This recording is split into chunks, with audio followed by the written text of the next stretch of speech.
What is up, fellow moviegoers? The power of Christ compels you as you enter this new episode of the ONETA Show, brought to you by PTE Creative. As always, we are your hosts, myself, the good Evan Davies, and our favorite internet movie expert, Dylan Davies, is here. Dylan, take it away. What are we doing today? All right, so we're continuing the number one box office movie of each year. We didn't pick, we randomly generated 1973 last time. Yep. So that's The Exorcist. Do you have any general thoughts before we jump into the actual story? Chaos. General chaos. The more I think about it, I think the more I like it. But from I'm just gonna what's on screen, it's somewhat difficult for me. I'm gonna warn you now. I had like a religious epiphany during this movie, and not like Ah! Catholic religion, like movie making religion. Oh, hell Like yeah. it made me so happy. Like just it's one of those times when you watch a movie and you just love movies. Okay.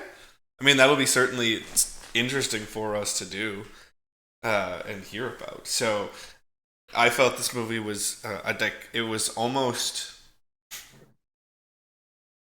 I I struggle with this movie because I think its basic story structure is actually flawed. Um, and the pacing is flawed. But in terms of, I was trying to read some articles, get some thoughts on the movie besides just me. For context to our audience, I watched this movie starting at 11:30 last night, fell asleep during half of it, woke up this morning and watched the other half that I fell asleep during. And it was solely because I was exhausted and I was pissed from watching the U.S. men's soccer team just fail again, even though that referee was Yeah. the worst referee I've ever seen in my life, and it's a criminal if he ever referees again. But nonetheless, It wasn't a great rep, but it also wasn't his fault it entirely. wasn't a good thing. But I'm in the middle of a move. If you are a diligent watcher of the show on YouTube, you can see half the shelves look very different than normal behind me because I'm in the process of a move, so I'm just constantly exhausted. I don't want my falling asleep during this film to convey that this movie is bad. It's just a little difficult with pacing and story structure, in my opinion. I'm gonna argue the exact opposite, I'm pretty sure. Oh, okay, okay. Yeah, So just before we jump in, I did a little bit of research, go or for it. not research, but just background, general background. So William Friedkin is the director of it. Yeah. 2 years 2 years prior, he just won an Oscar for The French Connection, Okay. which won Best Picture as well.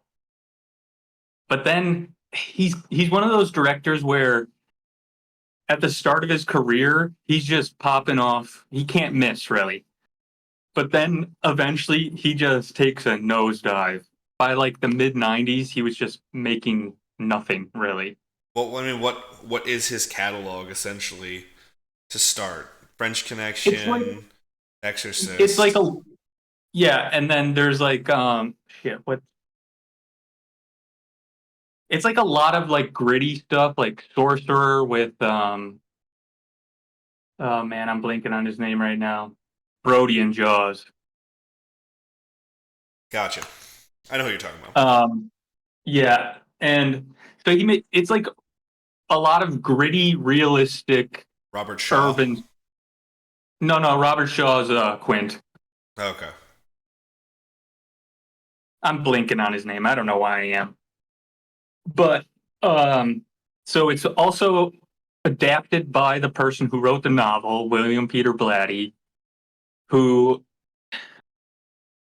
I think kind of tried to distance himself from this movie because there was changes that William Friedkin made that he wasn't totally in love with, which is why he ends up directing Exorcist 3. The author, Which is the author yeah, directs Exorcist 3.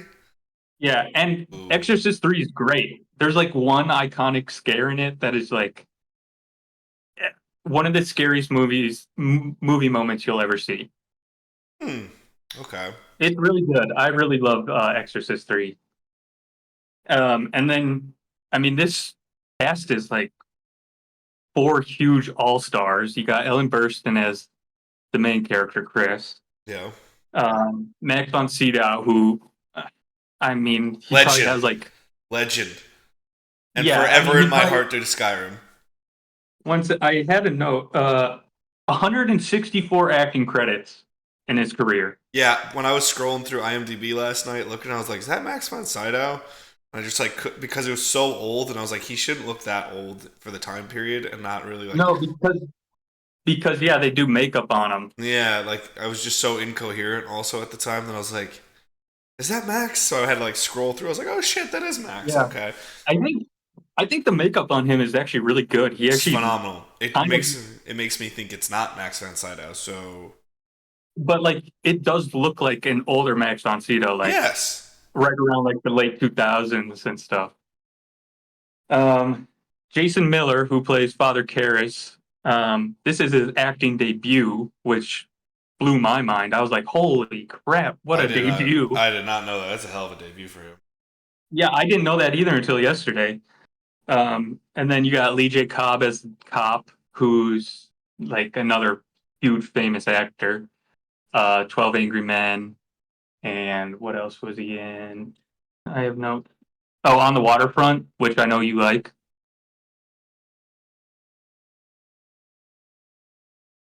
I mean, it's a hell of a debut. Plus, you have Linda Blair. Holy shit, that girl. She puts on a performance. Well, one of the crazy things about this is she's nominated for an Oscar for The Exorcist, and she loses to someone younger than her. Ooh. She was 14 when she was nominated, and Mm-hmm. then the winner was Tatum O'Neal, who was only 9. What was Tatum O'Neal in for that one? It's a movie called Paper Moon. It has Ryan O'Neal, her dad, in it. It's a good Okay. movie. It's a solid movie. Is it better than The Exorcist? No, No. I mean it's very different styles. Very different. Paper Moon's a comedy about a con man and his daughter. Okay. Um, but yeah, they're totally different stories. Um, but yeah, I mean this cast is like huge people in it. I was gonna say, I feel like this film, when I look at basic story structure, what is the inciting incident in this film? What Well, that's actually the triggers the oh, event? What actually gets us to which this point? which cut did you end up watching? So I think just the theatrical. Okay, so we watched different ones then. I watched director's cut Okay. Oh, that'll because be that's the more one I interesting. own. Okay. So I just rented is the mine off first of 10 Amazon quick, so is the first 10 minutes of yours just my Max von Sydow in yes. Iraq? Yeah. Okay, that's the same. Yeah, that lines up then. Okay. My issues are I would still overall say this is a very good movie. But this movie is succeeds in performance, tension building, and atmosphere. That's what it's really good at. What I Yeah, think it struggles with is story structure and pacing. I don't think it fails in structure only because it's not a typical structure, but it constantly is building towards something. Like Yes, everything that plays out is important and makes you wonder, okay, how does this fit into the overall story? that's true. That is true. And just before we get too far, when Reagan gets possessed, it's actually not Linda Blair. It's a different actress. Oh yeah. It's I think it's like Mercedes McCambridge or something like that, who pretty sure she won an Oscar in the 50s. Huh. Yeah, it's an older actress, not like a younger girl or anything. Interesting. Probably because they didn't want Linda Blair saying, fucking all that. Cocksucker. Yeah, all the Cocksucker nasty comes out a shit. lot. She has the same Yeah. mouth as our boy from Sleepaway Camp. Mm. You fucking prick cocksuckers, I'll fucking get you for this. Fuck you. Maybe, She's maybe, talking the same way. maybe Ricky was also possessed by a demon. You might have to be because it's absurd. Oh, I should probably bring up box office as well, since that's the point of the yes, show. that'll be our So, first, and we'll go. original release 193 million Holy in shit, 1973, that's a which hell of is, a release, yeah, it wasn't the especially biggest hit for of all time. a horror movie. Yeah, because I think like The Sound of Music and Gone with the Wind, I think we're still over it in terms of overall box office. But then it made another 112 when it re-released in 2000. Uh, So that's quite a. It's like 450 million total. that's a good hit now. And for a Yeah, horror movie, that would be a hell of a hit now. So that shows the staying power that this movie has and yeah, the and it quality of the shows, film made. it is so easy to have a hit when it's a horror movie because Yeah, they're fairly cheap to make, and people love horror movies. It's just a truth. yeah.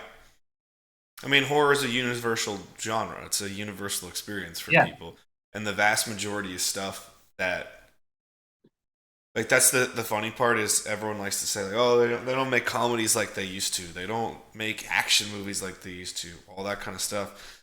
Those are all so subjective to taste, which is why when yeah, one comes out of the woodwork and kind of captures the imagination, it's special because it captures so many people's imagination.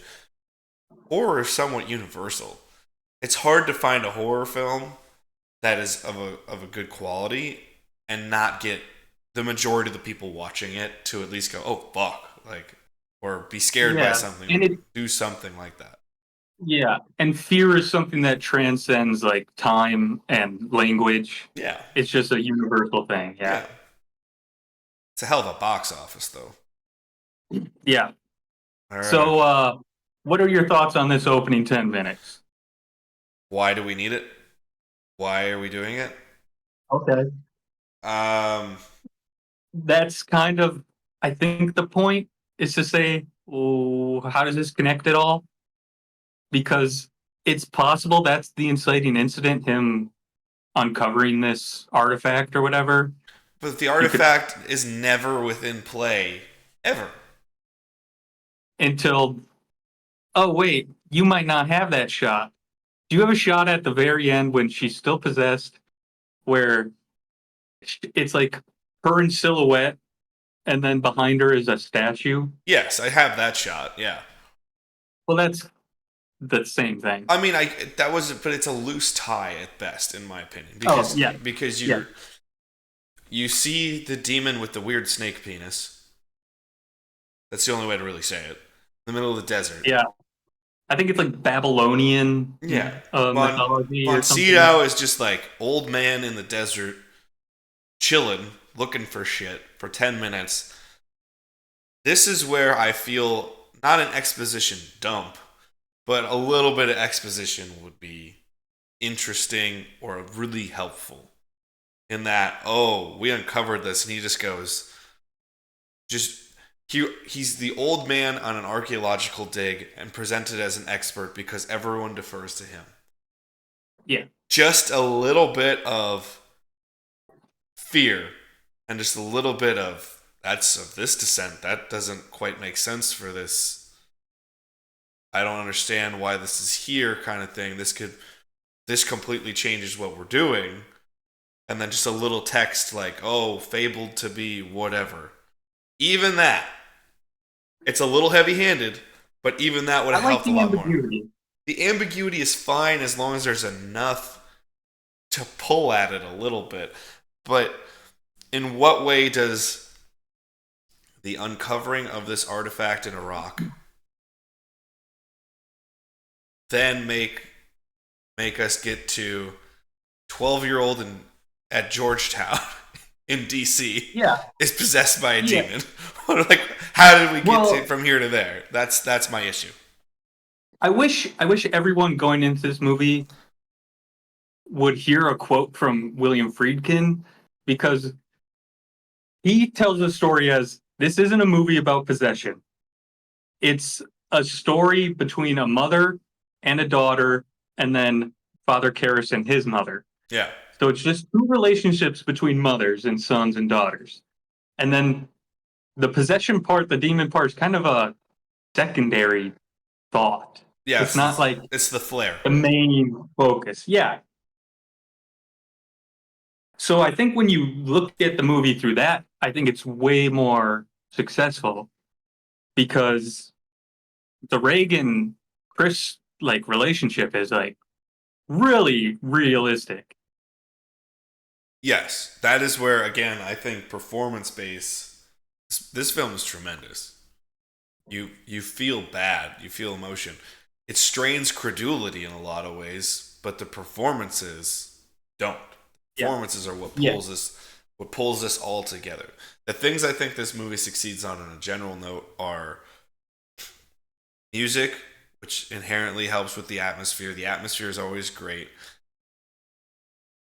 Just a one general note before I forget is I was amazed at how much tension was built in this film in broad daylight or lit environments. There, you don't have Hmm. outside of the end with the actual exorcism itself. There's not a whole lot of bad things happen in the dark. No, it's like the exact opposite of the Conjuring movies, Yes. where they can only build suspense and fear and dread through darkness, Yeah. and they need everything to be kind of, I don't want to say spelled out, but a little bit spelled out. Whereas this is like very, it's not even, you're not even sure what is actually causing the possession. Yeah. Is That's it, is it the stuff in Iraq? Is it the Ouija board? There's multiple things that they could explain it as. yeah. Is it mental illness, which they explore? And that I did appreciate. It strains credulity eventually with the mental illness stuff. In the 70s? Yeah. But we'll get to that. Take us through. Okay. Take us through. I have those are I have big complaints in small areas, but overall I think the film succeeds really well at what it's trying to do. Another thing I really like about William Friedkin in this movie is no matter how small the character is, they give moments to them that expand on their character. So even like the housekeeper, who's like, that would be a two-line Yeah. character in any other movie. Yeah. But they actually kind of explore a different aspect of the character. They reveal stuff about them. Um, like the butler and the housekeeper, like those two characters would just be like token characters pretty much Yes. otherwise. Absolutely. Yeah. And then, um, did you have any other thoughts on the very beginning? Or can we skip to Chris and Too long. Don't understand how it really ties together. disagree? But difference of opinion. That's fine. I, what are we doing here? So we jump. I feel like we could have achieved the same thing in 5 less minutes. I could see how they could probably cut the time in half and still get there. But this movie really is not in a rush to get anywhere. No. It takes its time. It takes its sweet ass time sometimes. Yeah. So then we cut to, what is it, Georgetown? Yes. Yeah. So Chris is a famous, like world famous actress, which is another really interesting choice. Like, why have that character as that? It's like no one normally picks that as a character trait. Yeah. And then it sets up the Chris and Reagan relationship. Reagan's like pretty much just a normal 12-year-old girl. Yeah. with high Like, privilege, but yes. yeah, yes, definitely a lot of privilege, but like, it's not like annoying privilege. It's just like, oh, it's a 12-year-old who wants things Yeah, and is asking. and now I don't think she's unlikable. It's just hilarious. Yeah, Oh, we met this such a nice man. He let me ride his horse for 30 minutes. Can I please get a horse? And you're like, yeah, the fuck are we doing? yeah. But at least it's not like she's throwing tantrums or anything. Yeah, Like no. that would be like, okay, fuck this girl, I hate her. No, I will say this immediately from the get go. She's portrayed as a very sweet, caring, loving 12-year-old girl in that the tragedy is set up. You feel Yeah, bad for her going through yes, all these things, and it's set up really well. So it's the subtleties in this movie are great. yeah. And this is still in an era where people aren't making the characters unlikable so you're okay with them dying. Like Yeah. in all the slasher films, like eventually all the characters are just like, okay, fuck this guy, I want to see him die. Hmm. Like these are sympathetic characters, they're realistic portrayals. Um, and then like, I mean, horror movies around this time, they never went this far as this movie goes. No. Like you got Psycho, who you never actually see anyone get stabbed or anything. That's No. as far as that goes. You let the Night of mind do the, the work. The mind do the yeah, work. Night of the Living Dead is late 60s. That's not really And that's independent. graphic at all. And Yeah, that's a small independent film yeah, that just took the culture by yeah. imagination, you know. And then you got like Rosemary's Baby is probably the closest thing to this. But even that, all it really does is kind of hint at stuff. It doesn't actually show any graphic things, which this movie is perfectly fine with exploring. Graphic shit over graphic shit. Like this is I think the one thing that's so hard because it's such a part of the horror zeitgeist is this inspires an entire generation of films and it really changes the next 50 years of what is made for horror. And yet nothing's like it because nothing in the horror genre takes its time like this does. Um, Yeah, the best horror films now that are similar in the pacing are more psychological thrillers. They're not horror films anymore. yeah, Horror's now gone the yeah. way of the slasher.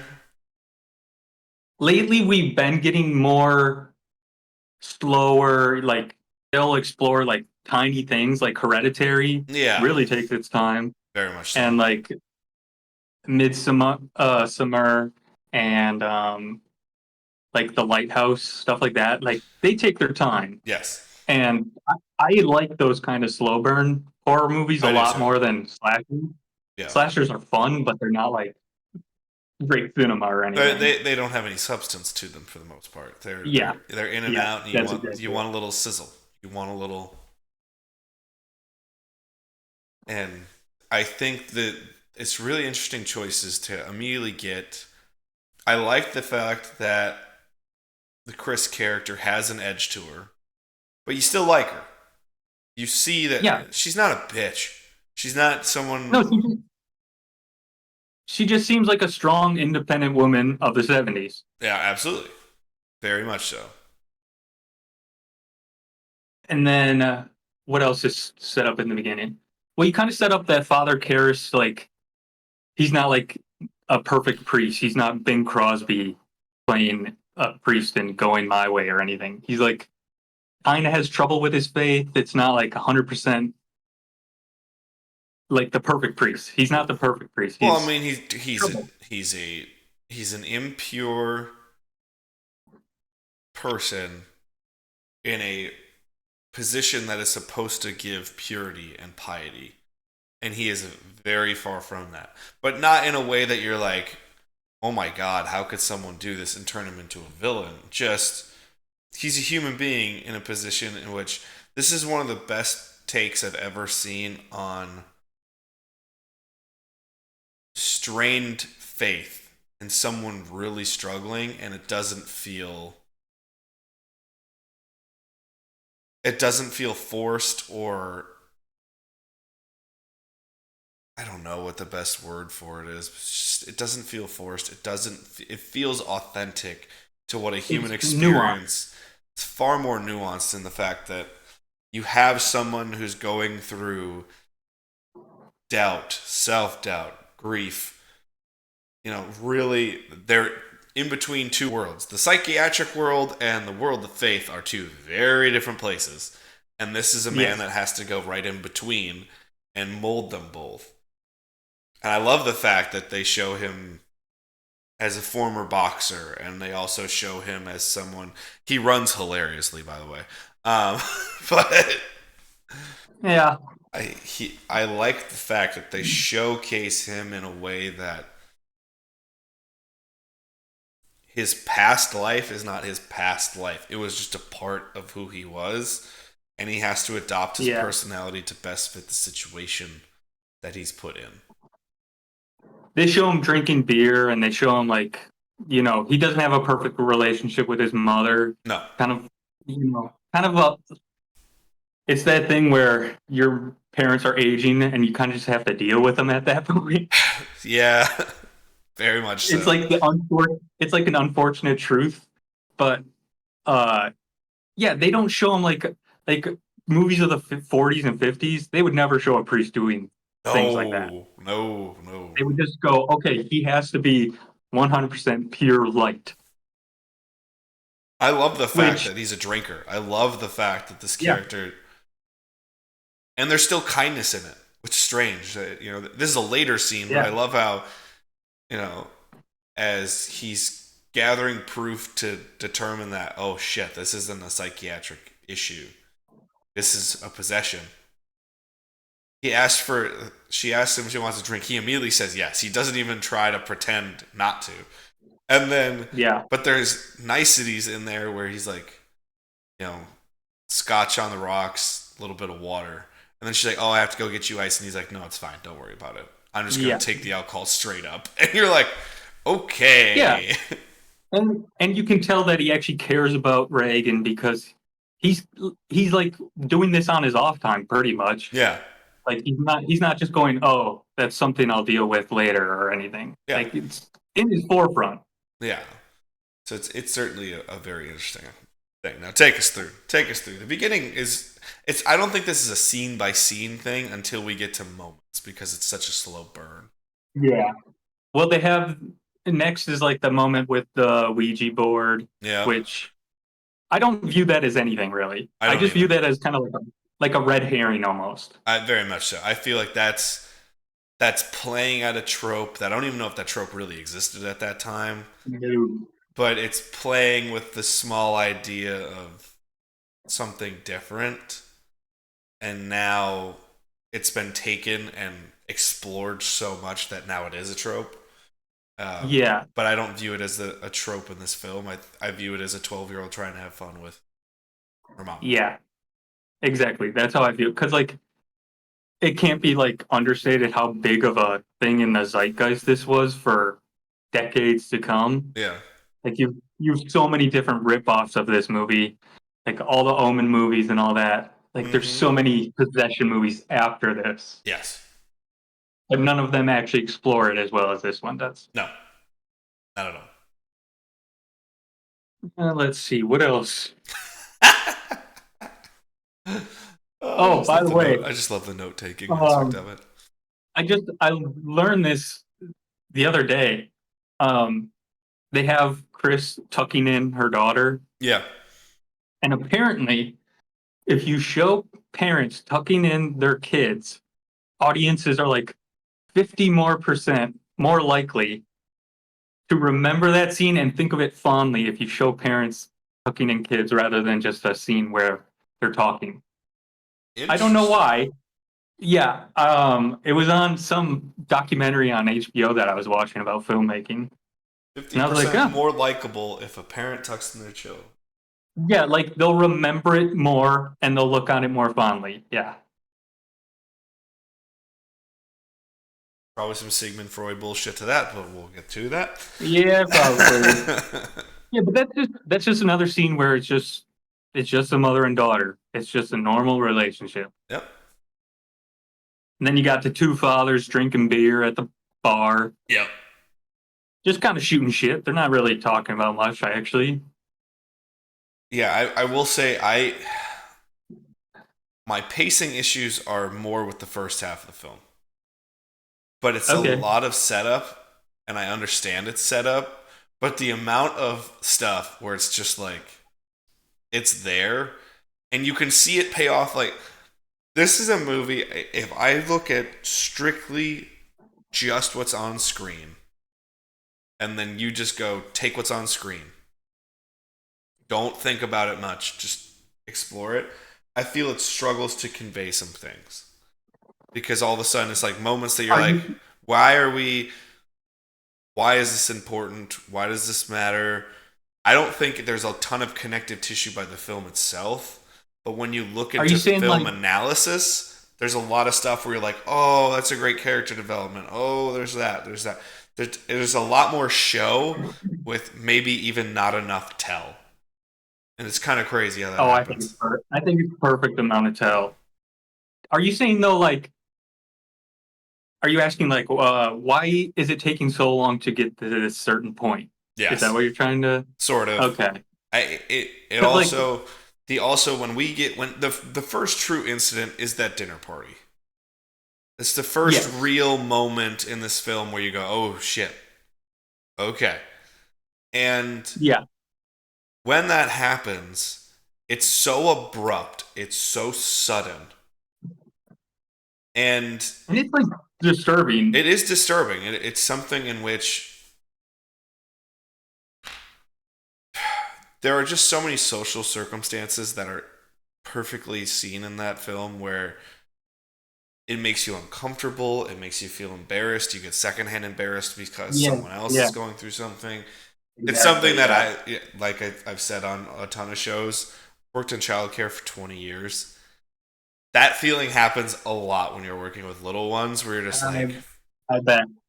where you immediately just go, "Fuck, okay, like let's go take care of this. It's gonna be Yeah. okay."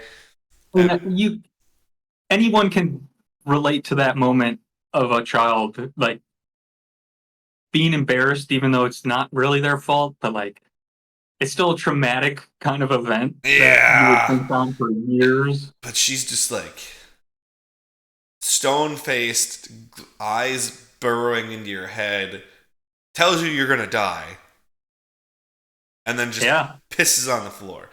And my issue with that is because that scene is so abrupt, did we need half the did we even need half the stuff that we got beforehand to get there? Did I think I think you these movies need are more these movies are more successful though when they do the slow build up. Like it's like because really the first thing that really happens is when she tells her mom that her bed was shaking and the mom just doesn't believe it just because she just woke up and is like, I don't want to deal with this shit. yeah, Like like and then that's the first true moment where you actually see like, okay, something's up. something's wrong. The other thing is this is where we start going into the psychiatric stuff. Yeah. Prior to this moment, did they even once insinuate that she was having psychological problems? No, but I don't think they need to. I think just by having like the small hints at it is So enough. my issue is a bit of a plot. It's a small plot hole. Is right after that. Oh, mom says right beforehand to the people that are at the party. Oh, she's been sick. I'm so sorry. And everyone's very understanding. And you can easily see a parent saying that. I mean, oh, they're just sick. Don't take into That's that what I much. viewed it as. That's what I view that as. But then right after she says, "Oh, it's what the doctor said." It's like we haven't seen a doctor. We haven't seen any conversation about this. We haven't seen any discussion on medication or anything like that. And she immediately says like, "Oh, you just need to take your medicine. Just it's the nerves, whatever." Just like the doctor said. I'm like, we don't have I that must have moment. missed that line. We don't. It's while she's in the bathtub. So and she's cleaning her Uh, up. So we don't have the insinuate. My issue is we don't have the first introductory moment to say this is a really sweet, nice girl who may have an anxiety issue, a depression issue, another form of mental illness that's just barely starting to come to the surface, and we're just starting to explore and understand that. We just get very abrupt out of nowhere. Okay, hey, the demon's first going to reveal itself because I'm going to tell someone they're going to die with stone faced glare, and I'm going to piss on the floor. Like, and then we But start going down the psychiatric route, and I'm like, you could we need also, one more moment to just we need one more scene in which, tucking her in at night. Could have just been one more, hey, did you take your medicine? You don't even have yeah, to explain it, but then oh, that's present. There's something going on. but I would Now it argue, values the medical route a lot more. I would argue you could read that kind of in Ellen Burstyn's performance where she can tell like this is not a normal thing for my daughter to do. Yeah, Like, and at one point she just states it like, that is not my daughter upstairs. Like, yeah, something is truly wrong. yeah. No, but it's an interesting aspect. I just think there's so many good small details upon analysis in the beginning of this film that could have just been one line. You don't even have to give me another scene with a doctor or anything like that. Just one line of saying, as she's being tucked in, hey, did you take your medicine like we talked about? Yeah, mom already did. Yeah, Okay, great. And then you go, yeah, oh, that she's definitely taking wouldn't hurt. it doesn't hurt anything, and then I think it helps explain a lot more of why Chris continually, even though her daughter is struggling, will keep going the medical route. Oh yeah, they show like she goes through every possible route Oh, Jesus before Christ. she finally turns to religion. Yeah, she doesn't really turn to religion. She just turns in desperation. Not really, yeah. She just kind of goes, how would I get an exorcism? And Father Karras is just like, I don't fucking know. Yeah. Like, that's not a thing. Which Uh, is so crazy to think about in the 70s that, like, exorcism was pretty much like a kind of like a forgotten thing. yeah. Wasn't really being performed. Like, compare that to now, which is Absurd. wild. Well, it's because Yeah. we've gone through, unfortunately, in my opinion, I should say, a revitalization of spiritualism and ritualism and Yeah. performative religion in a lot of ways, and And extremism. extremism. So it it's a little hiccup in what otherwise is a very good telling. Well, I did appreciate the fact, though, two things. I loved the build in which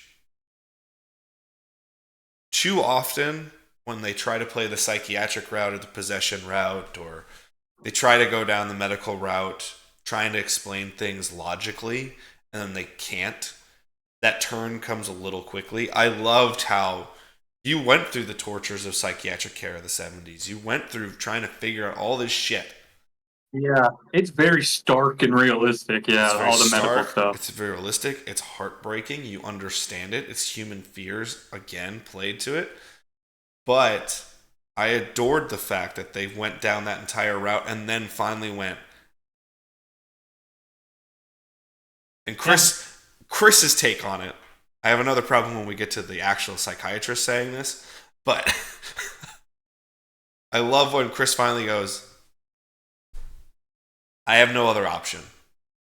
I have to Yeah. do this. Then I can see someone who is not of faith finally going, what do I have to lose? I can't I can't let my daughter just keep Yeah. suffering like this. Maybe this might be the one thing that helps her. And yeah, that moment of her peeing at the party, that's at 42 minutes in. So I could see your point of maybe move that up to like the 30-minute mark, just because that would really kick things off. Yeah. And who the theatrical cut might be that way. I don't know, because I've only seen the director's cut every time I've watched it. So So the thing is this: is the cut I watched is 122 minutes. How long is the director's cut? okay, so that's different because mine is 2 hours and 12 minutes, I think it is. Okay, so you get an extra 10 minutes of footage. So the, Yeah. it's deep in the theatrical cut, and Okay. when you're doing it, it's just a lot to ask. First of all, beyond the fact that I already said that I was not in a good physical place, so I fell asleep during it. That is not usually a reflection of who I am as a moviegoer. I love old shit. Yeah. I love slow burn. I'm constantly harping slow burn on a lot of things. Or if you're going to go fast, you need to go fast and make yourself different. I really, really appreciate the slow burn. Yeah. However, you need to have a little meat to sink your teeth into from time to time. You need a little moose bouche. You need a little appetizer to get to the entree. Can't, to me, just go, all right, now I'm going to give you a I moose think bouche 45 minutes in. You're like, I just need a hair more. I need a hair more to really do this. I think that I think that's more a difference in audience reaction because you and me were born in the 90s. Like we have 20 extra years of movies that like kind of build on and take off from all these other things that were set up. Yes, Um, where in the 70s, like every movie would be considered like a slow burn absolutely. because things Yeah. were just paced completely different. And audience, I feel like were, More understanding I and don't more want to say like, forgiving. They were. yeah, more forgiving. That's a good word for it. More forgiving of it taking its time. Like nowadays, audience kind of like they expect a reward every 10 minutes or so. Yeah, and that's the thing is, I feel though, one, it's a sad reflection. That could be another show topic of itself. Is modern audiences, why can't they watch old movies unless they just love old movies? Like I hate it. I'm married to one of them. That she like my wife Oh, will be really? the first to tell you anything pre almost 2000, but specifically anything pre 1990, unless she's seen it and loved it growing up, she won't go back and watch it. She just won't. Where like, She's missing on like she's missing out on like half the great movies. well, I understand that, but my wife is I was also a TV watcher. She's not a movie watcher, which drives me insane. Mm.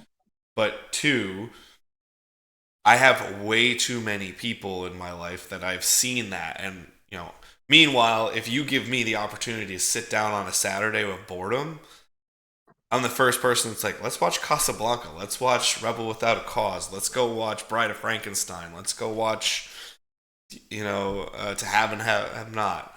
I'll go back and watch black and white cinema from the 30s, 40s, and 50s because I love it. And I like the slow burn because it's far more performance based. It's far more showing, not telling, or it's way too much telling. You go, huh, Yeah, darn. those are the movies that you go, okay, this one's not so great. I Yeah. mean, there are millions of great movies Yeah. before 1990. And so it's difficult to see that. And that's where I'm stuck in this weird dichotomy with The Exorcist, in which I immediately could tell, oh, this is old school pacing. This is not new school pacing. Because really, if you look at the 70s, that's where pacing starts to change a lot. Where Yeah, I would say like Jaws and Star Wars really ramped everything up. Jaws, Star Wars, Superman, they all start changing. Yeah. Superman is kind of an amalgamation of both, if you actually look at the real cut of Superman. But you start getting the shift from, and then by the time you get to Raiders, Jesus Christ, it's Yeah. completely changed forever. Even something like a decade after this film, but Escape from New York has a slower build pacing, but it's an action sci-fi film that's, you know, Actually, um, William Friedkin and John Carpenter are pretty good like comparisons because interesting. they start off strong. They start off with all these hits, and Yep. then eventually they just flatline. Yeah, very much so. And so you can see where this is clearly still on, it's not the dividing line. It's on one side of the dividing line of this is an old school paced film. And this is where I, as an editor, I probably would have said, do we need this a few more times, especially in the first act? But do we need this in the first 45 or an hour? If this really helps support the character, I'm fine. I wouldn't cut the scenes of him just going to get a beer at the bar. I wouldn't cut that. I wouldn't cut her being an actress and having that little note with the director. I would probably cut out a lot of the dig, my personal opinion. I'd cut out Yeah. a few of the just little reflective moments in like the MacGuffins early on with the rats and the that kind of shit. I might be like What do you think of that scare in the attic? with The the flame? that's great. That's the first you Yeah, go, oh something's wrong. That I really yeah. appreciate. That it had been like at least 10 years before before I rewatched it the last time I saw it, and that moment got me good. I was like, oh, yeah. Well, that's the thing is I was as I was getting this movie started, and I knew the intro was like 3 minutes long. So I was like, okay, I just need to hear it. I don't need to see William Friedkin. Blah blah blah blah blah. Yeah. So I was like, oh shit, I gotta upload this to YouTube. I gotta do this. I gotta do that. I'm getting settled. I'm trying to Can I move just stuff put in around. a quick note? I really miss opening credits. I do too. I I'm think in the it's minority, but no. I love opening credits. The other thing is I think opening credits set the tone so well. It's such a way to me the intros or the opening credits immediately set the tone for what you're going to see. yeah, and it really lets a composer set up the tone. What which is so striking to me about a modern audience is how fast you have to capture their imagination. Look at how fast this movie sets the tone. Look at how fast. Let's go back to the last show we did. Say what you will, because we didn't have a ton of positive to say about the black culture, but that sets the tone immediately, and then that's the problem is it doesn't keep the tone. But if you're setting that tone, it immediately goes into this very dark, weird world of oh shit, this is bad. We need to figure this out. Yeah, We're put into this world. Modern context, Fellowship of the Ring, you get the entire preamble, and immediately you get the Howard Shore music, and you get all of Galadriel telling the story of the second age going into the third age of Middle Earth. You get this understanding of where you are, why you're doing what you're doing, why you care. And even if you don't know those, you're put in that place. I don't understand why modern movies, for instance, we're getting leaks almost on the daily about the new Superman movie from James Gunn. I have never understood. Everybody fucking knows the origin story of Superman. I'm pretty confident, as much as our grandmother does not care about pop culture in the slightest, she could probably tell us how Superman became Superman and how Batman became Batman. yeah, definitely. Because they're of an icon status that you don't need to do it again. I don't understand why a modern film like a Superman wouldn't just take the first 3 minutes to open credit it and just have images of and small moments of crash land. Oh, we meet Ma and Pa Kent. We're here. First time jumping the building. You're letting the Superman music build. You're letting everything build, and you go, we already have our hero. We know where we are. I don't understand why I think modern movies don't do that. Because to me, that is pure easy storytelling at its finest. I think one of the biggest differences is movies now set up tone through action, whereas before tone was set up by atmosphere mostly. Yeah, Like that's a huge difference between kind of slowing things down and letting it dissolve, letting the audience know like, hey, this is gonna take its time. This is gonna, you know, it's not gonna be fucking like I'm trying to think of a movie that's just pure action because there's Mad Max tons of Fury them. Road. Oh, there you go. That's a perfect example. Yeah, where like the tone is set up through the action. It's not set up through atmosphere. Yes, the atmosphere is built through the action. The Yeah, action isn't built through the atmosphere, and but there's a lot of movies that set up the tone through action, but can't capture any kind of atmosphere. absolutely, and there's a lot of Madam modern movies Web. they don't. Yeah, that was a travesty of justice.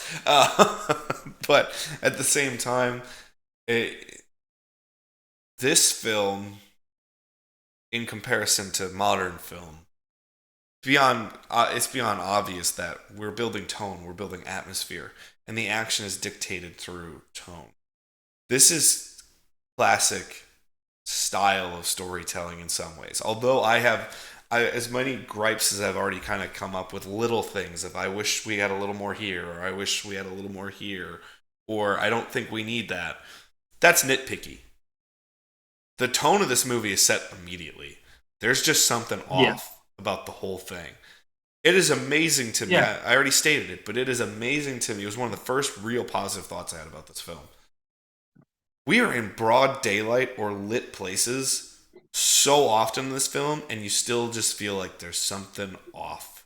Something weird's going yeah, on. There's tension built throughout this entire thing. Just there's something not quite right, and it builds this movie so well. yeah. And William Friedkin really sets it up as this could be real. Like this could be happening in the world. Yes, It's not something far fetched. It's very grounded in reality. very much so, and I do appreciate that. But I would essentially say the first act is all up until Reagan, decides to pee her pants in the Yeah, that's party. probably a good cut point. Yeah. So as we get into the second act, that's where we're really heating up. So take it away for that second act. Oh, in that party scene, I also like that the director guy is just calling the butler a Nazi pig. Well, I that got a was good laugh out of that. that just to me that made no sense. But like you said, it's a character thing. He's the Yeah, one I just view it as character. like, He's the one character in this film where you're like, can we just get rid of this fucking guy? Like, see, I liked him because he was just like that drunk asshole that says random shit, but you're like, hey, he could be right. He could be a Nazi. I don't know. yeah. Or you could just be an asshole. Who knows? Yeah, that's true. Um, and then the scene where Father Karras is giving a sermon. I think it's after his mom dies. Pretty sure. Yeah. But I've seen so many old movies that have like scripture, like quotes from scripture and stuff. And God just seems like the biggest fucking asshole. Yep. Like the quote in this one is, "Lord, I am not worthy to receive you." He just seems like an abusive asshole boyfriend that's like, "You don't deserve me, bitch." Yeah. Like like it's like I, the tone of the Bible is so crazy to me. I mean, there's a reason we are both atheists. Yes, there's definitely. there's a reason we were brought up in a heavily religious area with not heavily religious parents, and people can say what they will. Literally, if you go back and you look at the state of Wisconsin, it runs like Vince Lombardi's life because that's how impactful Lombardi was on the state of Wisconsin. And it was literally God, family, and the Green Bay Packers. And if you look at the state of Wisconsin, Yeah, to this day, there is still a lot of heavy God, family, and the Green Bay Packers. Like, that is what our home state is in a lot of ways. yeah, that's And, for sure. and so when you have two rebellious outside the box thinkers compared to where they're from, yeah, no shit. You're going to get two people that just go, I don't get this. Why Why do we think he's so kind? No, Why do we like think literally he's so good? that quote, "Lord, I am not worthy of you." Like, I don't know how that's not viewed as problematic nowadays. It is, but it's not because it's God and God's off limits because we can't challenge Yeah. God. But yeah, no. Okay, and then we I jump may I also straight say into I love Karras's name. I love the fact that his name is Damien. Just because in a modern yep. context, immediately you're just like bad, bad name, not good name. Yeah. If you want a character with an I'm edge, you pretty name him sure. Damien. I'm pretty sure 3 years later is The Omen, which kid's name is Damien. Yeah, I think it's 3 years later. yeah. Yeah. I think the Omen's 76. Yeah. Um, this is then we jump into all the medical stuff. Did you have any thoughts on that medical scene with the needle and everything? Oh, the Spinal Tap and everything else that they're doing. Holy shit! Graphic as It is hell. so realistic. Graphic as hell. And that is where I don't know what I was doing the first time I watched this film ever. I don't remember anything. Or I should say, Oh, I didn't remember anything except aren't they in DC? I kind of remember the characters' faces. And then obviously I remember parts of the exorcism because, that's climax of the film. yeah. But The most famous parts. Yeah. yeah, but it was insane to me. I was like, I don't remember any of this the last time I was watching this movie. Usually I do a good job of, oh, it's been a while. Let's go check it out. Let's go figure it out. So I kind of go, oh, I remember this. I remember that. I remember whatever. If it's been like a long time, I usually at least still remember. I didn't remember anything in this movie. So it's very crazy to be like, holy shit, this girl's getting fucking Yeah. medically abused. And it's not that she's actually medically abused, but holy fuck, we're No. running the It just gambit seems, trying to figure this out. yeah. And it seems so almost like barbaric compared to medical stuff nowadays. Yeah, and so it's very much. I will say this is this outside of little moments of traditional horror, almost all of the second act and the first act as well has very little traditional horror in it. It's very Yeah. modern scares of social tension, social fears, your own Yeah. psychological fears of needles, of medical procedures, of medical facilities, of social ostracization. You get all of those. When fucking Father Karras's mom is put in the psych ward essentially, and he's just like, "Why didn't you tell me this before you did this?" First of all, what a shitty uncle and Yeah. shitty brother. First of all, but second of Yeah. all, And you can tell how fucked up psych wards were back then holy too. shit, yeah, no, Immediately. it's so bad. I mean, there's a reason that you know you to a certain extent and myself, I've been very forthcoming with my own struggles with mental illness and depression and anxiety in life. I never hide that from anybody. And like I can see the portrayal of a psych ward here. And I remember the first time I was at the holiday telling the rest of our family, like, I'm currently going through therapy because I have clinical depression and anxiety, and I'm having some issues with mental illness right now that are not tremendous. And I remember just getting that look from our family, just going like, are you sure?" And I was just like, now seeing a movie from the 70s and the way they portray it, I get why the old generation Yeah. just goes, "You don't have mental illness, you're fine," because it's like they don't want to touch that Yeah. because it's so scary, it's so It's taboo. misunderstood, and it's a taboo thing. So from a modern context, we're like, "Oh, you need help, you need to go get care," we do it, whatever. But when you go to another thing, like, yeah, that happens a lot. And so it's certainly an interesting thing to see. And it makes even someone as a modern watcher in 2024 go, huh, I feel that. That fucking sucks. Yeah. In one of those medical scenes, I think it's the one where they inject the needle in and then the blood is like birding out. Yeah. There's a possible serial killer in the movie, Wait, like a what? real serial killers. What? Yeah, one of the like it's I don't know if he's a male nurse or a doctor, but one of the guys in there, he's a convicted killer. Like 100% he killed someone. He killed I think it was like a journalist, and he got 20 years in jail. But then he was also suspected in like 6 or 7 uh, murders of like gay men in the 70s. So yeah, like there's a convicted killer for sure, but he's possibly a serial killer as well, Holy fuck. which is just one of those weird dark things that surrounds this whole movie. Yeah, I know you know a lot of the behind the scenes to this. We need to get into a lot Yeah, of that stuff. I think I think a lot of that is mostly kind of drummed up by the studio though, like kind of blown out of proportion Sure. because it helps promote the movie. Yeah. Uh, but there is certainly abuse on this film that needs to be Oh that no, needs to be said. I should. Yeah, I should have said William Friedkin is a fucking asshole. Yeah. He's a huge fucking dick.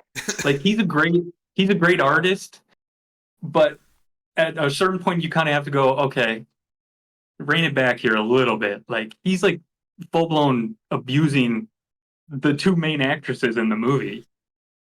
Thousand They percent. both they both experience permanent spinal injuries in this. Yeah. When Reagan is like Yeah. flopping She back, fractured yeah, her spine that led to fucking scoliosis. Yeah, like that's some real yeah, shit. yeah, yeah. The harness broke, and then yeah, they just didn't stop it apparently.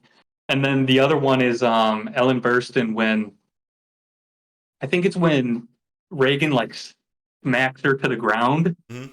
She's in a harness, and they pull her back, and they didn't do it properly, and then yeah, she got a spinal injury from that too. Holy fuck. That's So yeah, he's a huge dick. huge. And also, like, didn't they like you can see it in their breath for the atmosphere, but they didn't like do any movie tricks to that. They just super cooled the room where like you can't exist in Yep. that. In Yeah, the all that. clothing that you're wearing and the atmosphere that you're building, that's not a proper way to take care of people Yeah, at all all. that breath is real. And And that you think of like Linda Blair, who's in like a nightie, and that's it yeah, and in a freezing cold room. like because I knew that going into this film and rewatching it now was I was like, please tell me they put like a fucking heated blanket as one of those or just something to keep this kid safe. And clearly, then it didn't happen. Nope. And Yeah, Linda Blair was just too young to like realize how kind of fucked up it is, yeah, really. and that's Because Ellen Burstyn, you would say like she'd be like, "No, fuck you, I'm not doing this shit." yeah, He wins an Oscar 1 year later, yeah. so she wasn't in trouble. But it is crazy that a set like that is so echoes the tone of this film. We're like, what the fuck were we doing? Yeah, kind of. Yeah, Jesus Christ! But we go through all these psychiatric care scenes. We're seeing Father Karras now deal with the guilt of losing his mother. At the same time, we're also getting small little interstitials from time to time at the Catholic Church, just because. Kinda. yeah. I don't think they might have cut some of that from the director's cut. There's not much There's like one or two actual. scenes where they're just at the Catholic Church just to be at the Catholic Church, and it's kind of The like only moment I why? remember is when Chris is walking by and she sees Father Karras talking with the other priest. But there's one scene where there's a priest is just like carrying flowers and he like kneels at the altar, and then it just goes straight back to the story. I'm like, this wasn't Oh, maybe I was necessary. writing a note This wasn't because necessary at all. I wrote a dissertation. I have Nice. like 7 pages. Well, I'm excited to hear about this epiphany as well when we get to it. But You in your cut is that scene when Chris is walking in the kitchen and the lights are flashing. yeah, Do you have the white demon face in there? maybe. There's like It's like a subliminal message. It's like one frame of demon face. Yes, I think so. Okay. I didn't know if that was added or not for the director's cut. Again, really good tension building scene. Really good understanding. And this is where, in 5 minutes to 10 minutes of film, this shows me how good the movie is. I simultaneously go, how the fuck was that your conclusion? And also, holy shit, they're building tension really well. Who fucking cares? Yeah. Because Yeah. at the end of the psychiatric care, when the doctors in a psychiatric facility suggest an exorcism, I'm like, in what fucking world does a psychiatrist say, you know of Yeah. exorcism? Maybe you should try that. It doesn't It would be happen. it would be so easy for this movie to fall into like schmaltz or melodrama, but it constantly stays in that realistic realm. And so this is the thing that strains credulity for me is in no way, shape, or form is a medical professional ever going to suggest that, No, never. especially at that time. And in no way, shape, or form are you going to get a full team of doctors. Yes, you said 88 doctors. In no way, shape, or form are you going to get a full team of people suggesting to get to that conclusion. Yeah. They're gonna go down so many different rabbit holes of what to do. Even in the 70s, there's no way this would have happened. So that's where I went, and I loved the fact that the Chris character goes, so out of everything we just did, you're telling me I should take my daughter to a witch doctor. Yeah. I love Yeah. the fact that Yeah. it shows that she's like, this is one of the dumbest things I've ever fucking heard, because it is. It's incredibly stupid. Where like Yeah. it'd be very different if the only thing, if I were going to change this movie, we've been doing a lot of, while we were, reviewing Phantom Menace for our first big box office episode, or, you know, even with the Black Cauldron episode we just did, a lot of what would we do, little changes. Just to avoid that problem, I probably would have just had it set in a high-end religious facility, which is across the country. Many hospitals are religiously affiliated. Trust me, my wife is a proud OBGYN and abortion provider. I have to hear about this a lot. So it happens everywhere that there is high-end psychiatric care also in religiously affiliated hospitals. I Especially in think that's this. William Friedkin, though. I don't think he's interested in exploring that angle, the religion angle, really. Yeah, so what I would have done is I would have just changed the setting of that hospital and just done one or two little scenes of the doctors are flabbergasted. They're trying to do everything and explain it. And then just one chaplain, one priest who's at the hospital a lot just is comforting and says, something like, oh, God's going to get you through. Something dumb like a Christian would say. And then the second Yeah. one just goes, maybe this isn't, an illness of the mind. Maybe it's an illness of faith. So then you can actually get to the point where Chris really just goes, I have no options. I may as well listen to this guy so that But there's no we can get to that. empty sentimentality that you normally would get in a religious film, Yeah. which I don't even view this as a religious film. I don't either, no. But I view this as the yeah, flaws of like, religion, frankly. oh yeah, that's true. But like, even Father Karras, who's in the church, is like, he doesn't take it seriously. No. He calls it he calls it himself. Yeah, he calls it witchcraft. So like, he's dismissing it really. Oh, yeah. And then after this film, you got witchcraft turns into like all the satanic panic shit of Yeah. the 80s, which is another awful time. The 80s in America, for the most part, outside of pop culture, really sucked. Yeah. The 80s is the reason that we're kind of in this mess to begin with, that we are in the 2020s. But yeah, so we go through all the psychiatric evaluation, and then I love the fact that she's like, there's no way I'm locking her up in this. That was a really good tie back to where even though she didn't experience it, she knows there's no way in hell I'm putting my daughter in a psych ward. You're out of your fucking mind. Oh yeah, And she just goes, I'm taking her yeah. home and we'll fucking figure it out. Especially considering how normal she was at the beginning. Yeah.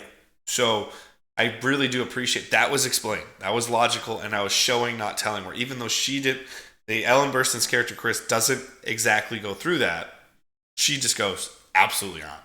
I won't do that. And it shows very love and care for her daughter, where she's like, I will find the solution with as little pain as possible because I'm her mother and I give a shit. That was tremendous. It's really the movie is almost two movies. It's almost like the first hour is all the setup to the movie. That's almost a part Yeah. one, and part two is really, it's not really even a 3 act structure, kind of. It's kind of a 2 act. Well, I know it has a 3 act structure, I would but argue it's like a 4 act. kind of, yeah. But if you really break it down, to me, it's almost just a 2 part film. And the whole first part is all the way through the psychiatric care, and she just goes, fuck.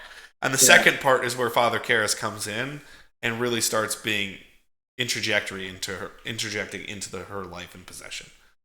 Yeah. After all the medical stuff, then there's a scene where it's revealed that the director Burke dies. Yeah. His neck was broken, his head was twisted all the way around, which you're all immediately you're like, okay, well something's fucking weird. That's fucking weird. Okay. Yeah. I wrote down it was nice to see a non-creepy interaction between the guy who tells her Burke's dead and Chris. Like normally you would see like that character be like a creep and try to like move in on her, Yeah. you know?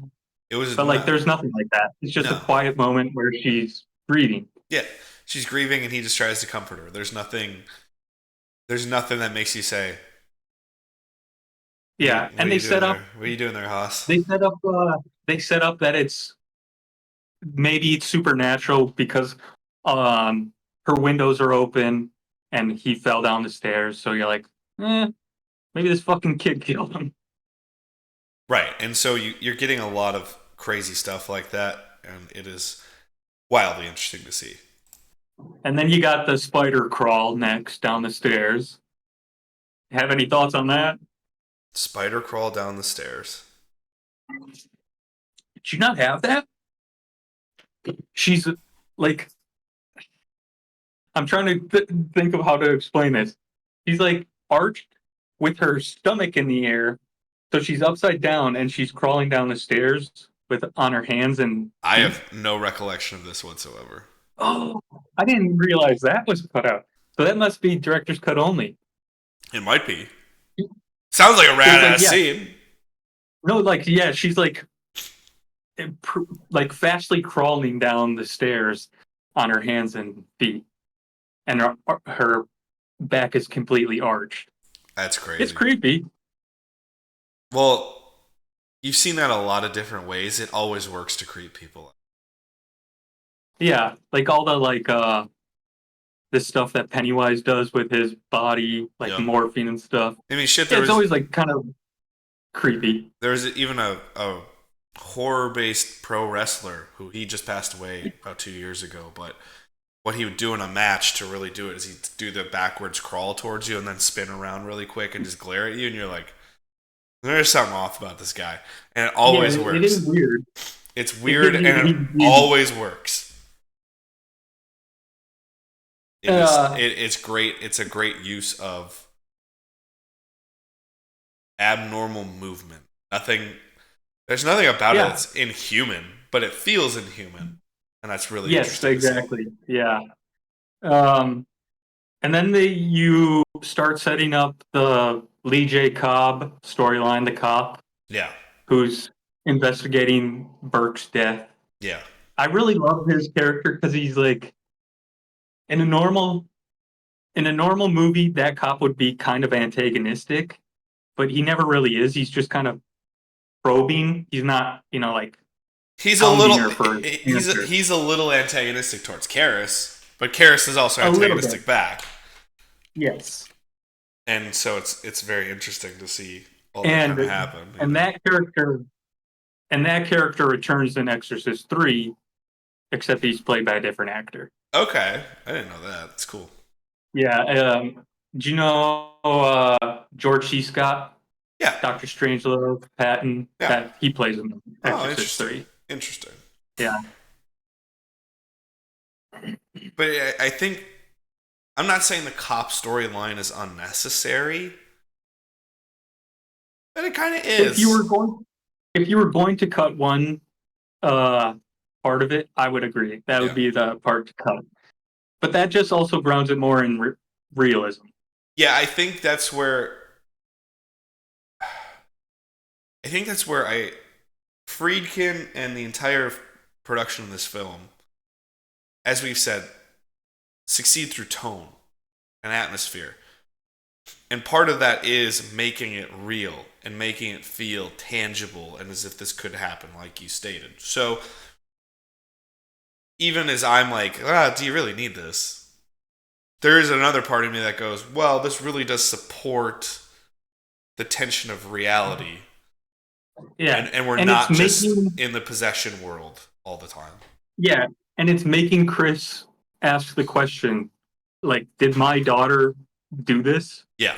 Like, is she responsible for this death? Like, it's just another scene where you can show that the character between the daughter now and the daughter at the beginning is completely different. Very different. Something's up. Something's fucked, frankly. Yeah. And then you cut pretty much straight into the crucifix dildo. What are your thoughts on that?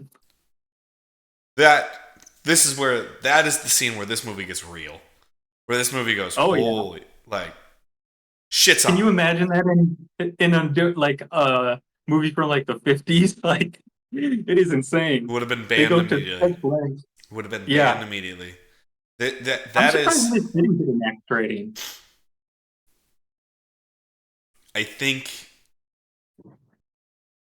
honestly, I think a lot of the early 70s films that were of this ilk, that were starting to really, really play with the traditional line of what is acceptable and is not.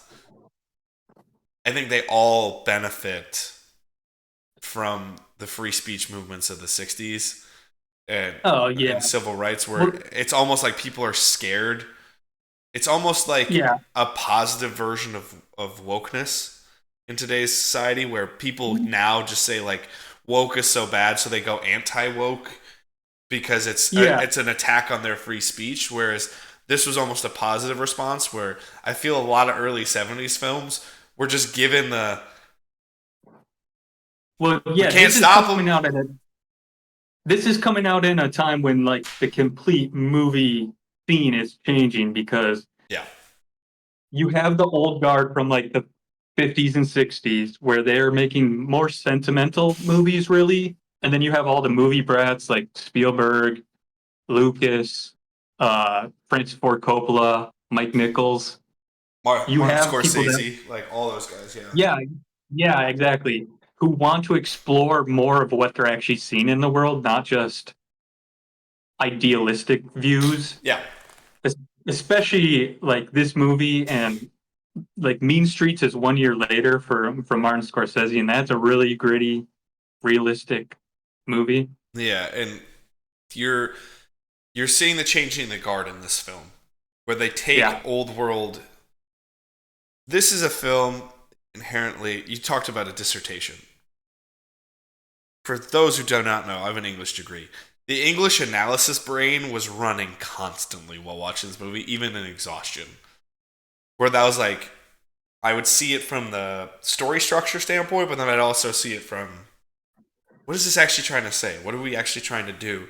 And this is modernity and old world smashed together so much. It's just like we want to really test the boundaries and go as modern as possible, make this gritty and real. But at the same time, we're going to use the old world tricks to make you really buy in.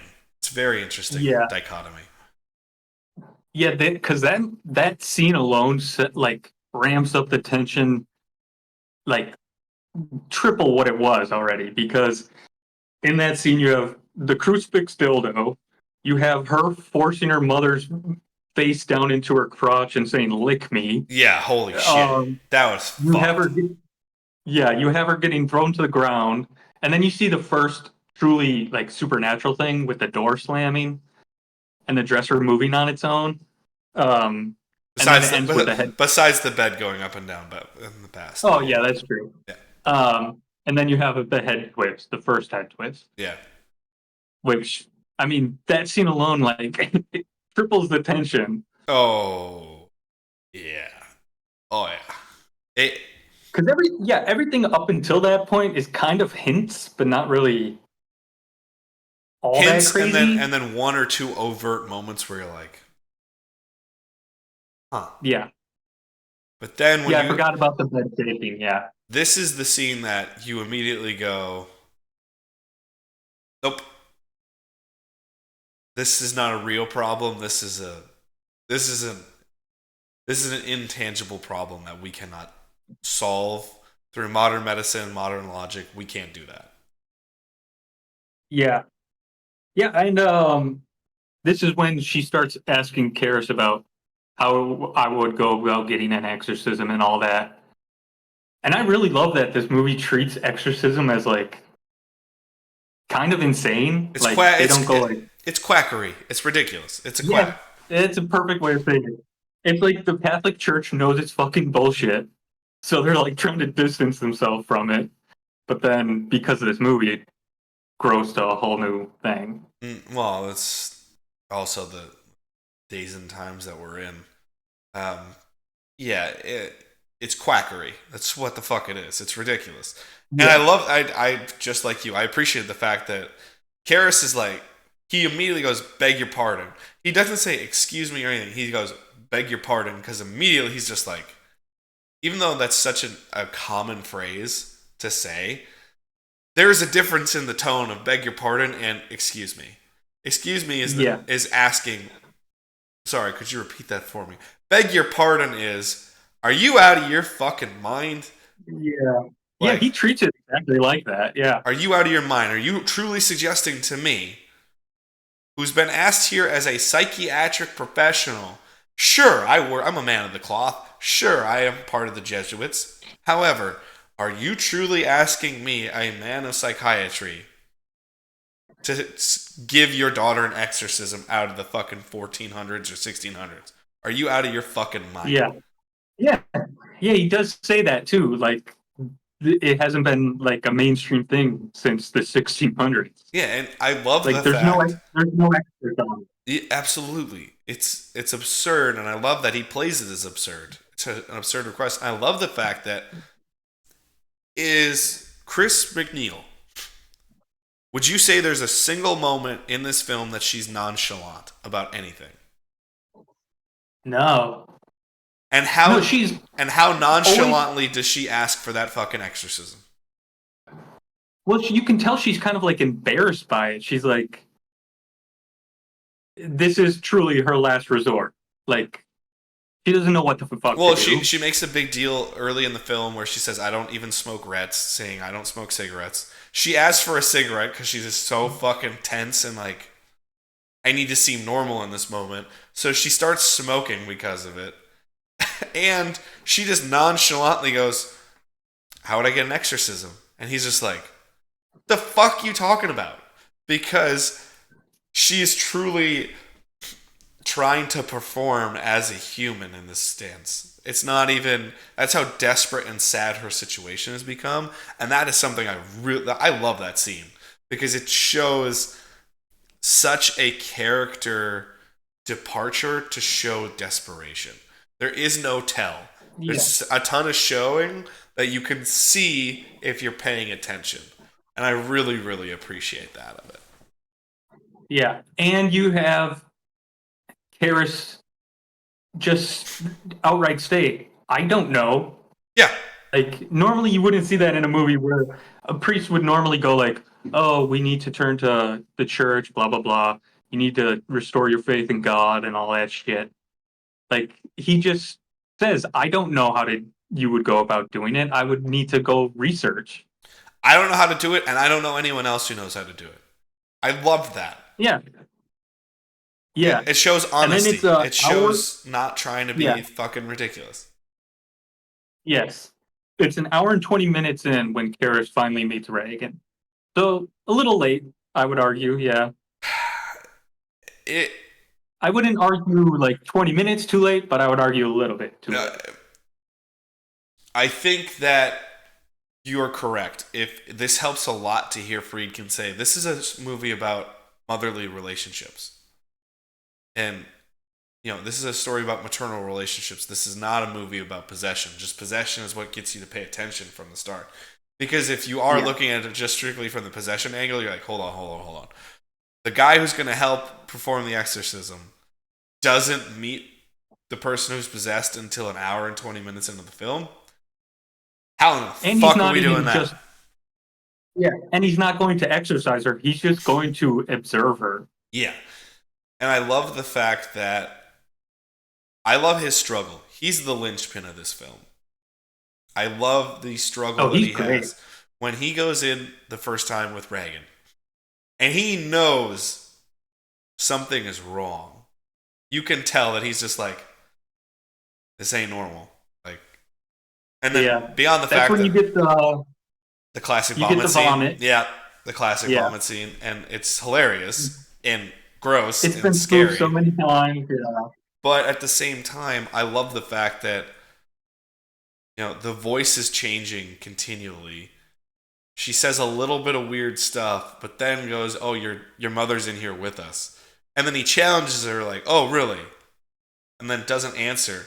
So it's just enough for him to cling to logically, be like, "No, no, no, she's just making it up," and then has the conversation Yeah. afterwards, and You can tell that he wants to and is like kind of striving to, you know, deny this. It's not happening. It's not an extra. She's not possessed, yes, is what he's trying to prove. yeah, Like he's not going in there saying, "I need to prove this is an exorcism or a possession." He's saying, "I want to prove that it's not." yeah. He's doing everything within his power to make sure that this is not the real problem. And Yes, then and that's like he's face to compare face the that to real the problem. compare that to the Conjuring movies where Ed and Lorraine Warren are just like so ready to accept that it's a demon. It's a demon. We're 10 minutes in. It's a demon. You're like, we're not By the gonna way, look at those it. two are fucking awful people as well. Oh, the real people? Yeah. Have you heard about Ed Warren's like whole like super creepy underage girlfriend and all that? No, I just try Oh, not to learn I'll, about shit I'll like do that. I'll do one sentence cap on it. He has like this weird, almost like sex slave who's like 50 years younger, who stays with Ed and Lorraine is like pushing this girl onto Ed. It is so fucking weird. If you want something dark to research, there's a couple to research. Jesus Christ. Okay then. Oh yeah. That is information I don't think I needed, but holy fuck. And then you get the next scene is Karis listening to the tapes of Reagan, Yeah. which I love. There's one shot in there, the shot where you see like multiples of his face. You know what I'm talking about? Yes, yes I do. That I really That is appreciate. like honestly, I think that should be more of an iconic shot than the actual iconic shot of the house. You Yeah. know, because like that is like perfect framing. Everything is drawing you into the center of the frame where his face is. Yeah. Like It you naturally want to look at the biggest image in the picture, and then the entire left side of the screen is covered with the back of his head. yeah, It's like everything's drawing you in. it is the tension is built so well throughout that scene. The only thing I didn't like was, oh, what language is it's English. It's just backwards. It's like it's a little fast. Okay. Yeah, that guy must have been quite an expert. Must have been quite the expert. It's like so this is really inside baseball, but there's a comic book scene in the early Swamp Thing issues, where Swamp Thing has pretty much taken over Gotham City with plant life and just wrecked it. And Gotham is so desperate. They go to Lex Luthor, and Lex Luthor's like, they're like, we'll give you $1 million. He's like, you get 1 minute of my time for $1 million. And he answers like two questions, and then immediately goes, that was your minute, goodbye. That's this level of expert that they've brought in. He's just like, she's speaking backwards, and you're like, what the fuck? But that's a moment where they don't over explain it. They just go, just accept it. Yep. Because they don't truly have to like set up that character really. No. You know, it's just like, just accept that it's backwards English and he knows it for some reason. Yeah, you're like, okay, fine. Yeah. Sure, whatever. And then you also get the holy water, like fake out, I guess you would say. It is wild. And then I think, which is that's another moment where you're saying, you're still questioning like what is actually happening. Yeah. And then we just go full on, let's just accept it's an exorcism and let's call the man himself. And then you get Max von Sydow. And the movie is wildly different from there. Do you have the part where help me is like etched into her skin? Oh, I'm sorry, I forgot about that. That is a phenomenal scene. I love that scene. The only thing I'll say is I wish, maybe your cut is different, but my cut has 2 shots of that, the help me. I wish it was just one. It's like they cut to it, they cut to Karis, and then they cut back to it. Yeah. I wish it was just going. Well, it looks like it's being etched, and then it goes, he's like, what the fuck? And then it's fully etched in, help me. I love that. I like the subtlety of the first part, though. Yeah, so it's very interesting, to say the least. And then that's where he's like, exorcism. And I love that the Catholic Church is like, this is the only thing that I think, it doesn't take away Karis's care for the situation. It takes away a little bit of shine from the Catholic Church, where it's literally one question, are you sure? And he's just like, yeah. And they're like, okay, let's find an exorcist. It's like, what happened to there's a whole approval process, and there's an investigation, and there's all like, what happened to all of that? Now it's all of a sudden as if they're like, hey, we're really deep in this movie, we need to get rolling. And they're like, just get the exorcist. I don't want to keep bashing the Catholic Church, but I'm going to again. You should. They suck. That shit where he goes up and kisses that ring. So weird. That shit is so gay. Like, they may as well just go up to each other and kiss on the lips. Like, they're not fooling anyone. Like, it is so. And our friends so gay. And that's the thing. We're in no way, shape, or form are those comments. It's so clear in your comments that is not a derogatory dig at the LGBTQ plus community. It's just that action Definitely itself. Just it's a very homosexual act in a weird religious superior boss. It's just weird. It's weird.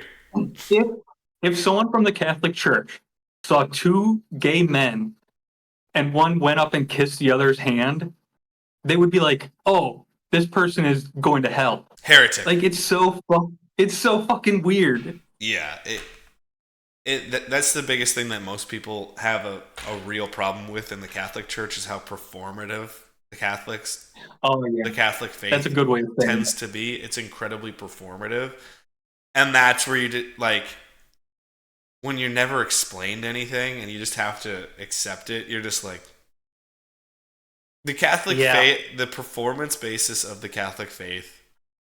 This is not just me giving you my opinion. This is just a lot of shared opinion. It gives a lot of people the ick, where it's just like, I don't like that. I don't like that. Yeah, I could tell my face was going like, just grimacing, like, that's fucking weird. And that's the thing. I've seen plenty of movies and plenty of reality. I mean, my wife is not of faith. She's not a faith-based person whatsoever. But she grew up going to a Catholic church, and so I have in-laws and Oh, and shared I didn't family. know she was Catholic. Yeah, Ab likes to say she's a Catholic survivor.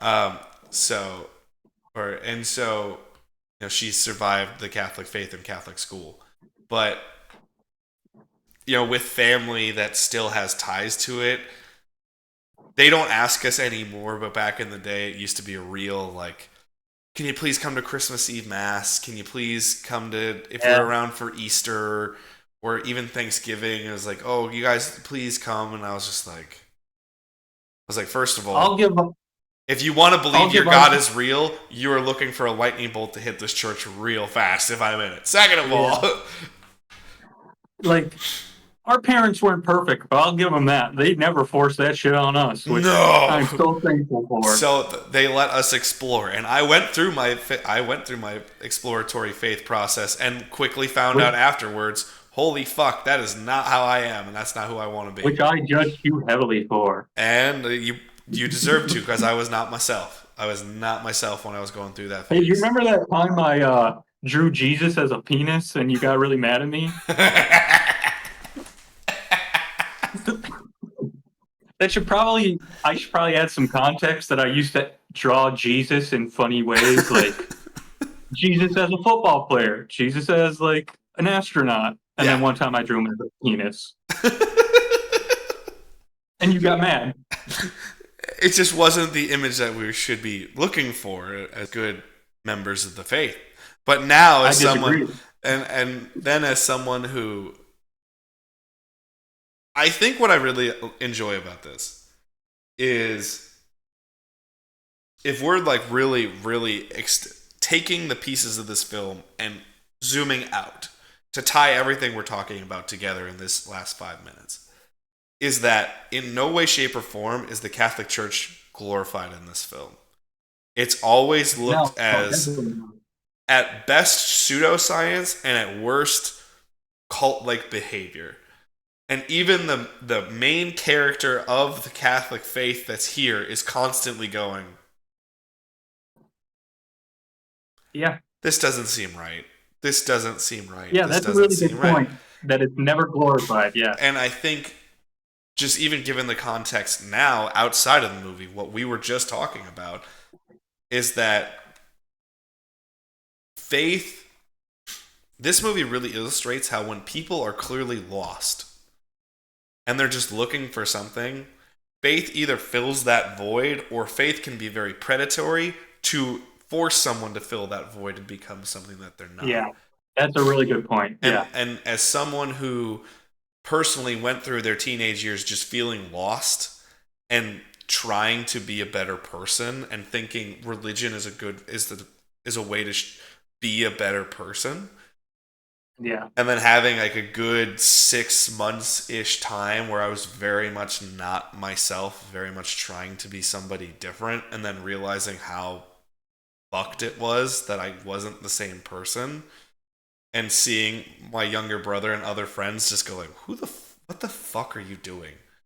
What are you doing? yeah, It really hits home in this, because you see it firsthand in this film, and how in the best ways religion can fill the void in your life if you need that.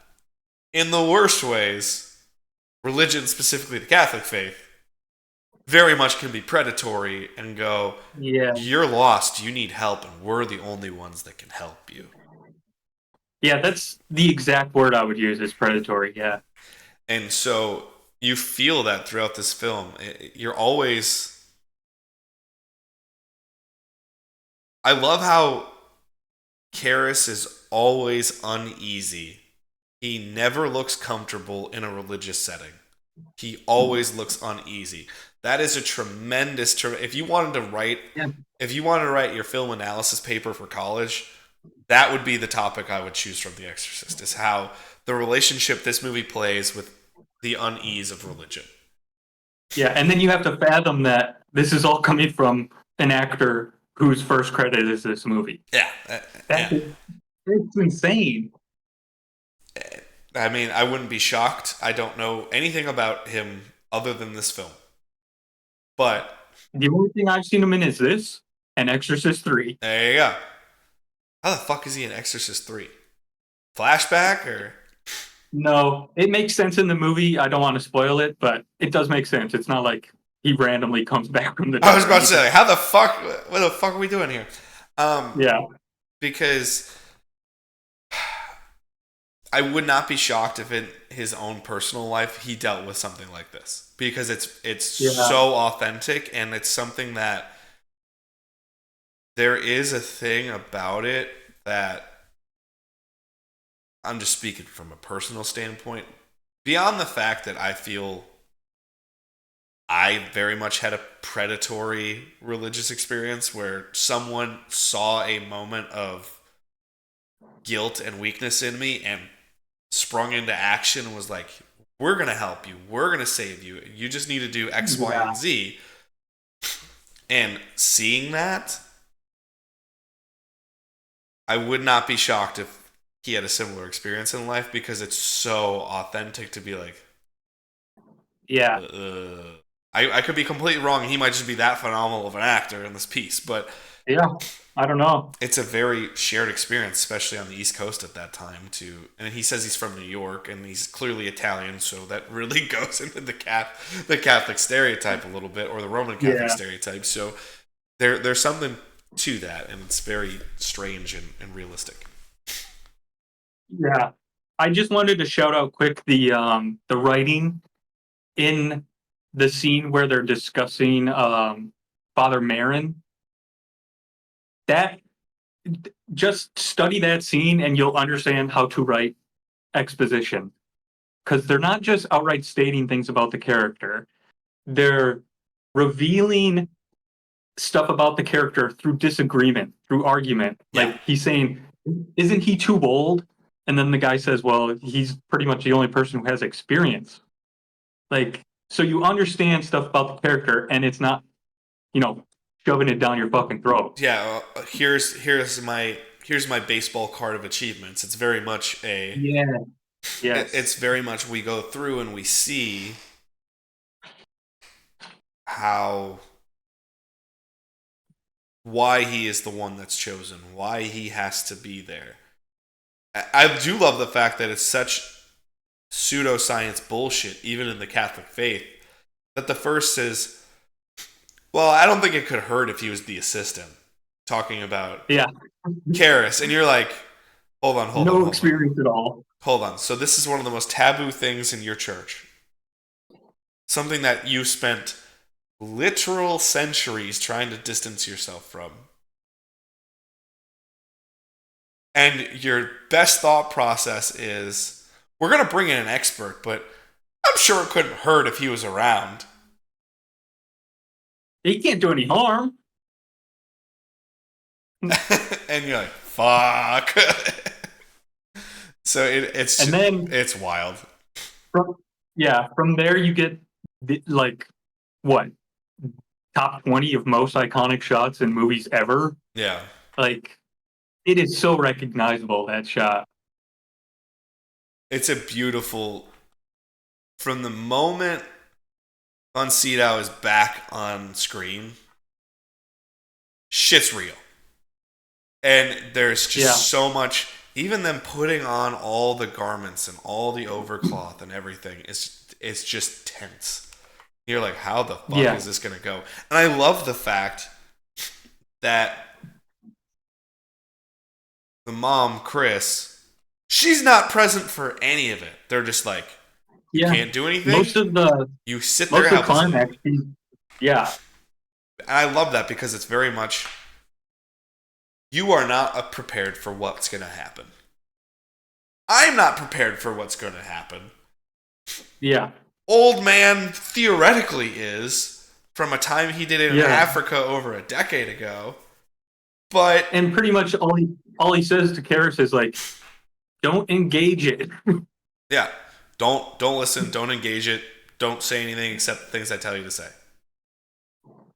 And then we roll into an Also, exorcism. I also wrote down only Max von Sydow can make these ropes look badass. Oh yeah, he looks like a 'Cause badass. the Catholic, yeah, the Catholic robes are so like dorky to me.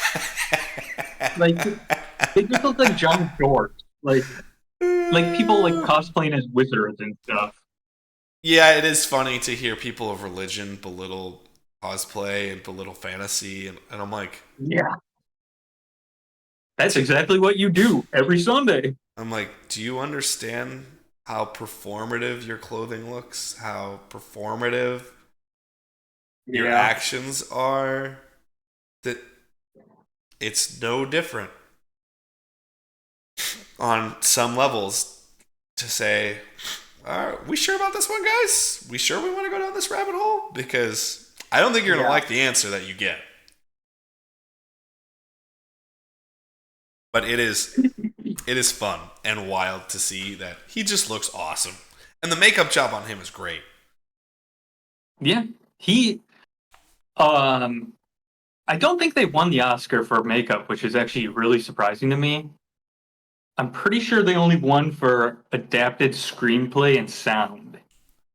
Huh. Fairly certain, but That's they were strange. I think it was nominated for like 10 Oscars. I know. Okay. So But we're here. The exorcism starts. Half the exorcism is the power of Christ compels you. The power of Christ compels you. oh man, yeah, I wrote that down. I was like, did they really need to say it that many times? I think what I liked about it is I don't want to go through the whole scene. Reagan looks fucking wild in this. Yeah. And she is just possessed beyond belief. Right? I like that they stick to two major themes and just roll with it. Reagan is secondary. We don't care. We care. We want her to be saved, but as an audience member. But Yeah. when you look at the actual scene itself, Reagan does not matter. The Yeah, you way that don't view the character as Reagan almost. yeah, the view is put on the strain of the actual act of the exorcism and Karras's view of what the hell is happening. And he's never comfortable. He's never confident. He's always uneasy. He's always frightened.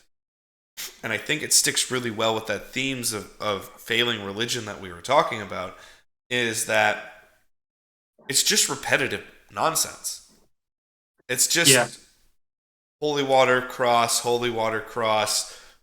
and citing rights from the Bible or passages from the Bible. Real quick, I just looked it up, and the reason they didn't win Best Makeup is because there was no Best Makeup category yet. Ah, there you go. Okay, so they would have had another Oscar. Yeah, because it was made for An American Werewolf in London, which Uh, great makeup, but oh, of yeah, course. so Of it course. wasn't even a category yet. And so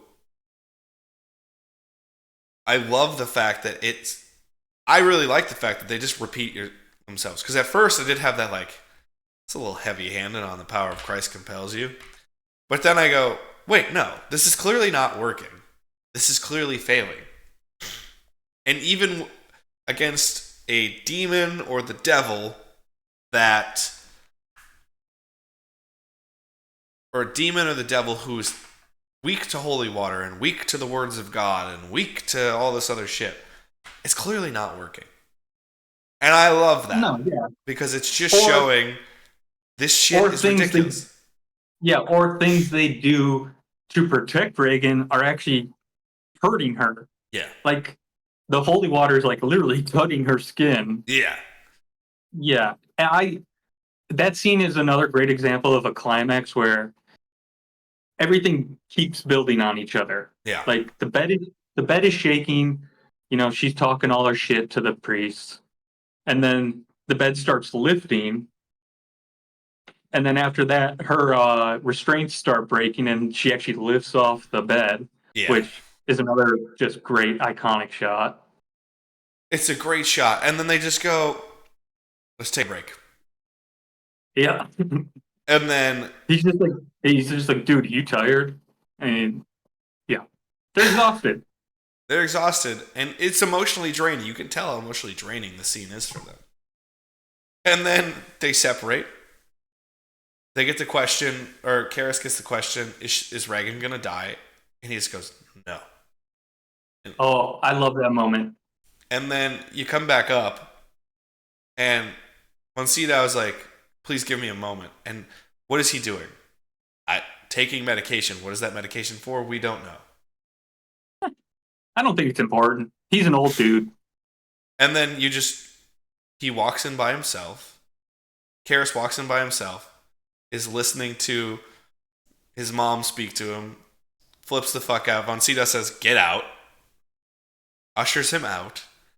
And then that's when the moment is asked, is he going to die? He comes back up very bravely. Von Sydow's dead on the floor. We have no idea what's happened to Oh, him. yeah. Marin is donezo. Yeah, he gone. And then Yeah. Karis just says, Just, fuck you. I'm done with this shit. just to talk about that moment where she asks, is she going to die? The reason I love it so much is that, like, normally you would have the score tell the audience how to feel. Mm-hmm. You know, you'd be like, oh, this is a triumphant moment. This is going to give everyone hope. Yeah. But like, it's completely silent, and you still manage to get the audience like pumped. You're like, okay, Harris can do this. He can handle it. He can do it. And he doesn't. Oh no, well, he sort of does, kind of. Is he successful? That's one of the things I love about this movie. Religion does not win the day. No. Like, God ain't shit in this movie. Yeah, his quick thinking wins the day, not religion. Yeah. And I like how he's like, take me. He gets possessed, but has enough forethought to just go, we should put in a context. He just starts beating the shit out of demon-possessed Reagan. He's just like, fuck you. And you know his punches hurt because he's a former boxer. I got a good hearty laugh out of him beating up a 12-year-old girl. It was hilarious. And then he's like, take me. The demon theoretically goes into him. It flashes one time. And then he just goes out the window. Yeah. He sacrifices himself. And that's where I go, can't the demon just go back? Like, well, I think that's mostly modern thought though in movies is like, oh, you can't kill the demon. It just changes a vessel. yeah. But like, I think they're going for like a definitive like, no, that killed it. That demon's dead. Ended it. That demon's dead because it doesn't have a host to live in because its host died. Yeah. But he it ended the cycle. It ends the cycle. But he just jumps out the window, fucking cascades down a huge flight of stairs, which are real on the East Coast, and just like bleeds to death out on the street. You don't like that? I think it's tremendous because of how just cut and dry it is. There's no frills. There's no bullshit. It's immediately just like, yeah, he's bleeding out and he's dying because he just fell from a 2-story window, and he pretty much flew down an extra story onto an uneven set of stairs and then just cascaded down multiple other stories of stairs. You're right. His head trauma should kill him, and he just slowly bleeds out. Yeah. The reason I like it is because as a non-religious person, it's like a win-win. If you're a religious person, you can view this as, oh, religion saved the day. The priest did his job. Uh-huh. But as a non-religious person, you're like, religion really didn't do anything. Religion didn't do shit. No. He just accepted the demon and then tried to end it. He sacrificed himself for Reagan and ends it. He's like, fine. Yeah. And he does the one thing that's always looked upon, sadly, in religion, where suicide's bullshit. You can't commit suicide. You can't be honored if you were suicidal. And he just goes, I'm committing suicide with this demon in me. Bye.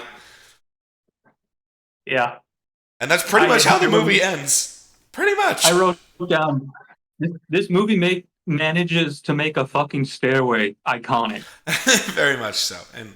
And I think that's where like yeah, there's like 4 more minutes of the like Reagan's okay. Yeah, Chris it's just says wrapping up. Really. Chris says goodbye to the other priest, but it's really unnecessary. It's really I honestly I would have just ended it with one shot of Reagan looking okay in Chris's arms and I think Karis just bleeding out, and that's what I would have done. I think I could have yeah they could have just ended it with him bleeding out. The the ending is I mean it doesn't hurt it or anything. It's just It's it's not not necessary. it's not gratuitous, but it's also unnecessary. Yeah. Yeah, the last note I wrote down was I think Chris is going to be a little more cautious of turning her back on Reagan now. A little bit, yeah. I'd be because I know if that was my kid, I'd be like, this kid's fucking capable of some shit. Yeah. Well, also, I don't get how. I had two weird thoughts. One, the logical thought. No follow up from the cop. He sees that the window is broken. There's a dead man, a crying girl, and another dead man is down the stairs, clearly taken out through the window. No, like, we have to take this girl in, whatever. They're clearly running away, which is fine. But, like, he doesn't get any wrap up to be like, I think they're hinting that he's just accepting the it, actual exorcism story, I, but yeah. I think it needs a little bit more to wrap up that storyline. Yeah, if you're going to include it, yeah, you probably should add a little bit more. And then I don't understand why Reagan needs to kiss the father left behind. I don't get that. It just feels The way I read it is that she recognizes that it was a father, yeah. that saved her. So Yeah. like maybe in on some subconscious way she realizes that. Yeah. That's the only way I can really look at it and be like, okay, I'm fine with that moment. Yeah. But yeah, it's weird. Like a hug it would have been fine. But the fact that we have to go out for it's like there are a few two moments where that in this film rides the line because there's obviously the overt sexual moments with the possession, but you can write those off as the possession. But then there's those subtle, could be interpreted as sexual moments that you're like, are we trying to say something or are we just not? I think that's mostly us being jaded in our modern world. Yeah, I mean, this is what I have a college I degree don't in, is to look at that shit and be like, yeah, I are we don't trying to say something or are we not? Which is why most of the time I try to turn that off I so I don't can just think go, I nope. don't think yeah, I don't think audiences in the early 70s would have even had a second thought about it, really. Yeah, yeah. But that Because is, this is before, like, that's like before Ted Bundy and Gacy and all them. yeah, So it's not like in the forefront of their mind, like predators. And correct. before all the Catholic Church shit. Yeah, that back when it was just rumored and you knew if you knew and you didn't know if you didn't know. Yes. That is The Exorcist from 1973. Do you remember the two questions Yeah, we asked at yeah. the end? And then, Okay. well, also you have a whole epiphany to tell us about. So Well, no, it just halfway through the movie, I was just like, this is why I love movies. Like, you have those random, you just have them randomly. Like, I mean, I rewatch Raiders too much to have that kind of feeling, but like when you watch something and you love it so much that you're like, okay, this is why I enjoy storytelling. hmm? This is why I enjoy this form of media. People have it with music, people have it with TV. It's just mine's with movies. Well, I do think that the movie going experience is such a subjective thing. You can find someone to like and hate every project ever made. Yeah, anything. Yeah. But there are those movies that you just they capture your imagination, and in a way they wow you in a way that you didn't see coming. And the way you absorb cinema is different than many people absorb cinema. And like cinema, Yeah, like film is your life. Movies are your life. This is what you choose to do with your time. You go to work, you take yeah, care of your dogs, and you watch movies. This is pretty much what you do. yeah. And Yep. now you talk about movies on podcast. Yeah. Sometimes, yeah. And so, and outside of small conversations about sports, mostly soccer and a little bit of football with me, this is pretty much what we talk about Yeah. is movies and storytelling from movies. And it is a wildly personal experience to feel that. Yeah. It's It's a movie speaking to you on some unconscious level that you weren't even aware of before. yeah, and I think anyone who's a creative type that loves the movies has had that moment. It's just what movie does Yeah. it for you. Like Yeah. like I'm flabbergasted that you picked Raiders of all things to say because you know that's my favorite movie of all time. And I get It's it. one of mine, yeah, too. I adore watching. I think Raiders is truly a perfect film. I don't think there's a single flaw in that movie. Am I I would agree. biased? Am I biased? Of course I'm biased, but I I mean, don't. that's a pretty well respected thought. It, you know, unless you're really, really, really trying to pick at it, there's not a whole lot of what the fuck was that about? Like, why are we doing that? Yeah, there's the whole nitpick of like, oh, well, Indiana Jones has no bearing on the whole story of it. Like the Nazis would have opened the Ark, blah blah blah. But But that's I'm a like, lot of I don't '80s. fucking That's a care. lot of '80s films in general. Same thing. Like, if you look at, I remember Bob Zemeckis talking about Back to the Future in '85, and he's just like Marty doesn't really have any character growth. He's just the master of ceremonies. Things are happening Yeah, around him and to him, and he has to react to save the day. But he doesn't actually go through any real character growth in the first Back to the Future film. yeah, His character growth yeah. is over the full three, and Doc's the one that has character growth. His parents have I character just growth. I hate nitpicks like that because it's like, okay, you would just rather have no story at all. Like, there's no story without those characters. Like, it doesn't, And it so, baffles me. but I have that moment.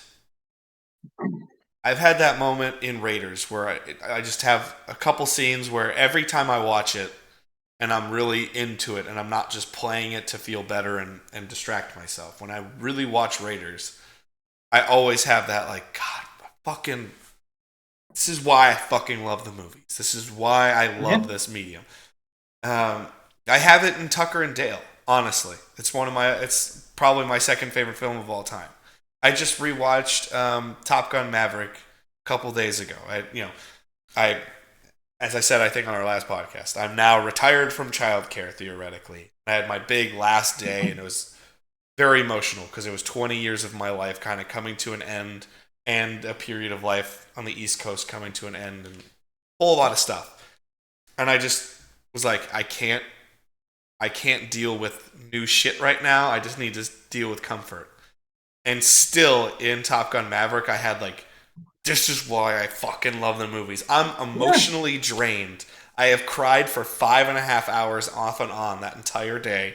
And at the end of the day, after saying all these goodbyes and sending all these messages to families and parents and staff, I was just like, we get to that test scene, and I'm like, this is the fucking movies, Yeah. and this is why I love this shit. Yeah, it's not always going to be the same. It's not the same movie for everyone. It's just, yeah, shows how subjective movies are. And some movies will speak to you, some won't. And it is funny to get it in this film where, Or if you're Madam Web, it doesn't speak to anyone. yeah, Mm. I mean, Or I hope it doesn't. well, because the other thing is this is there are bad movies that I love that I can straight up tell you. I know they're not good, but I love them, and Sleepaway Camp. there you go. I mean, you're talking to someone because of his youth. It's right behind me. I love the Mighty Morphin Power Yeah. Rangers movie. It's not good, but I love No, it it's shit. because it speaks to me, and still to this day, because of my childhood brain, if I get scared in the dark, I think of Ivan Ooze because that just hit my brain at the right time, and that's what scared me. And now, like Yep. I love the dark. I love dark theming. I love all that shit. But at the time, that scared me out of my fucking mind because it hit that note for me. And I think that what's super interesting about hitting that movie, getting that moment in The Exorcist, there's no overt outside of like if you really love horror and you see those moments of possession where like the head twist or the vomit, or maybe the bed shaking stuff. That moment doesn't really exist in this film where you're like, that was so fucking cool. I love the movies. It's just an overt Yeah. storytelling. It's a story that moves you in some way, and you're like, this is why I love this shit. I really appreciate that. Yeah. Yeah. That's why I was like, it was weird because I don't get that often because I watch so many movies that it's like some of them speak to me, some of them don't. But like this one was like a really heavy feeling of that. Yeah, I mean, I think that's tremendous. Well, I think we already know the answer to this. Our two questions we always ask at the end of our big box office series: is this worth the rewatch? I would say you should rewatch it like once a decade. I think that'd be perfect. Once a decade? Okay.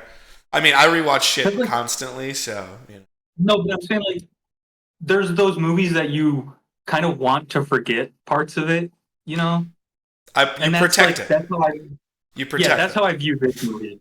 I definitely I protect The Dark Knight. I protect Inception.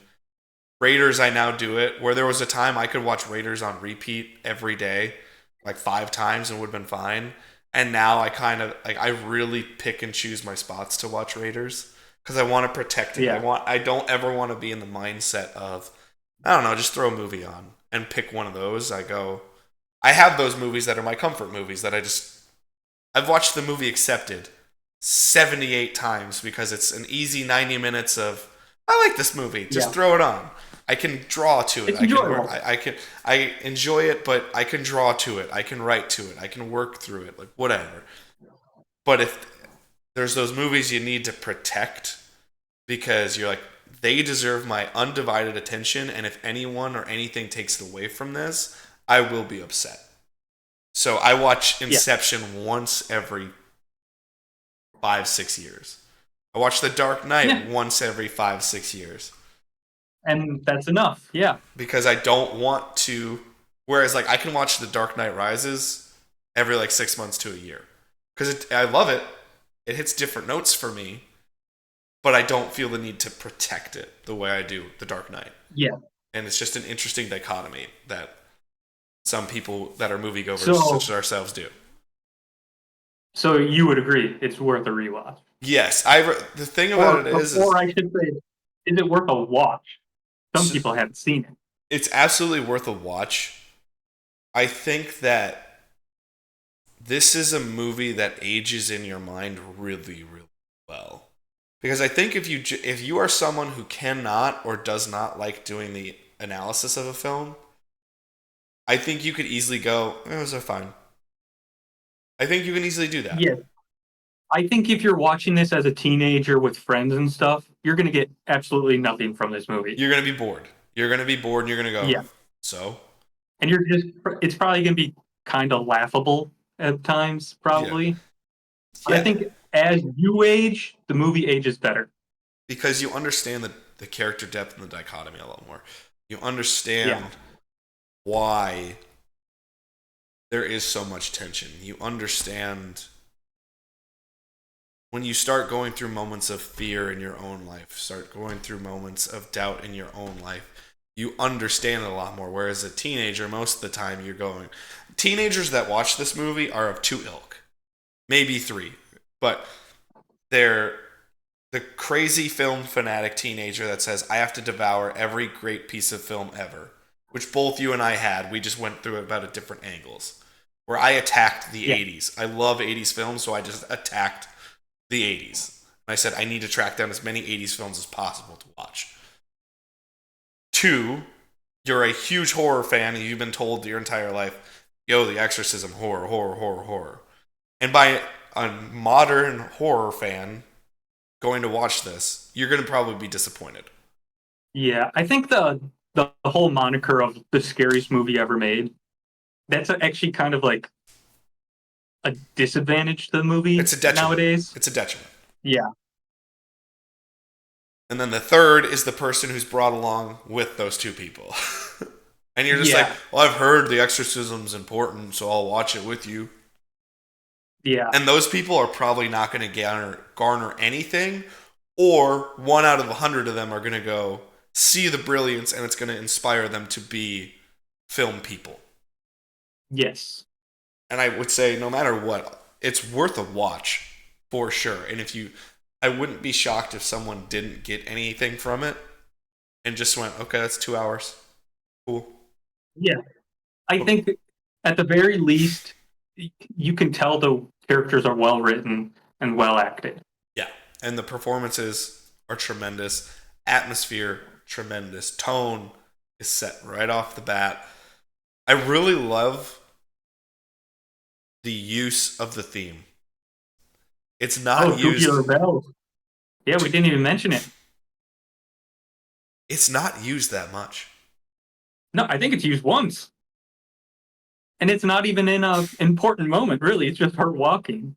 I think it's used twice. I think there's one at the end as well. Maybe. I don't But remember it at the end. I but remember the it's first time. it's iconic and frightening and scary, and Yeah, I love that theme. it sets you in that place to be frightened. And yet it's used once, twice, Yeah. Talk about an atmosphere builder. and it is tremendously done. And we should have mentioned this earlier, but that's how good the film analysis portion of this is that we didn't even get to the use of Tubular Bells. But that's why this stuff is worth a watch. And in the right hands, this film will inspire someone to go make their own. Yeah. In the wrong hands, this was a nice passable 2 hours that someone goes, I didn't get it. But Yeah. I don't think there's anything in this movie, unless you're just like such a cynic and don't get into deeper things about it. I don't see anyone going, this movie sucks, I hate it. It's one of the worst movies Yeah. of all time. Yeah. So the second question was, Was it worth the box did it office? did it deserve it? Absolutely. It I was deserved more money. Yeah. I was gonna say, because all you hear about is stories of audiences like lining the blocks to see it. It was like huge sensation. People were passing out in the theater. Like, it's crazy how big this thing was. Again, it was a cultural phenomenon. And that's why the Yeah. movies are fun. That's why I think the worst thing about the pandemic from a movie going perspective, the obvious things about the pandemic that are the worst are loss of life and everything. So obviously, always take that caveat out. That shouldn't ever have to be a caveat that we lost millions of people in the pandemic. Honestly, I think the worst thing about the pandemic from an entertainment standpoint, specifically a movie standpoint, is the shared movie experience is gone. Yeah. It's very hard to recapture that. I'm very interested to see a couple years from now. I think Deadpool will have a little bit of it, but it's not the same. It's not the same level. But this year, there's not a single movie that's going to do it. I'm excited for when the next Avengers movie comes out to see, like, can we get people back in theaters to really share this experience again? Because I'm more of a cynic when it comes to this, though. and I hate the fact that everyone's like, well, I can just watch it in my house. I'm like, there's nothing like being in the moment, in the theater with people, all having a shared experience, and you're all coming from a different walk of life. That's what makes But bad movies really fun. You can say what you want. We already said this in the Yeah, Phantom Menace episode. Attack of the Clones is dog shit. yeah, However, and even though it's not really necessary, the second Yoda pulls out that fucking lightsaber, I remember being in that theater with you.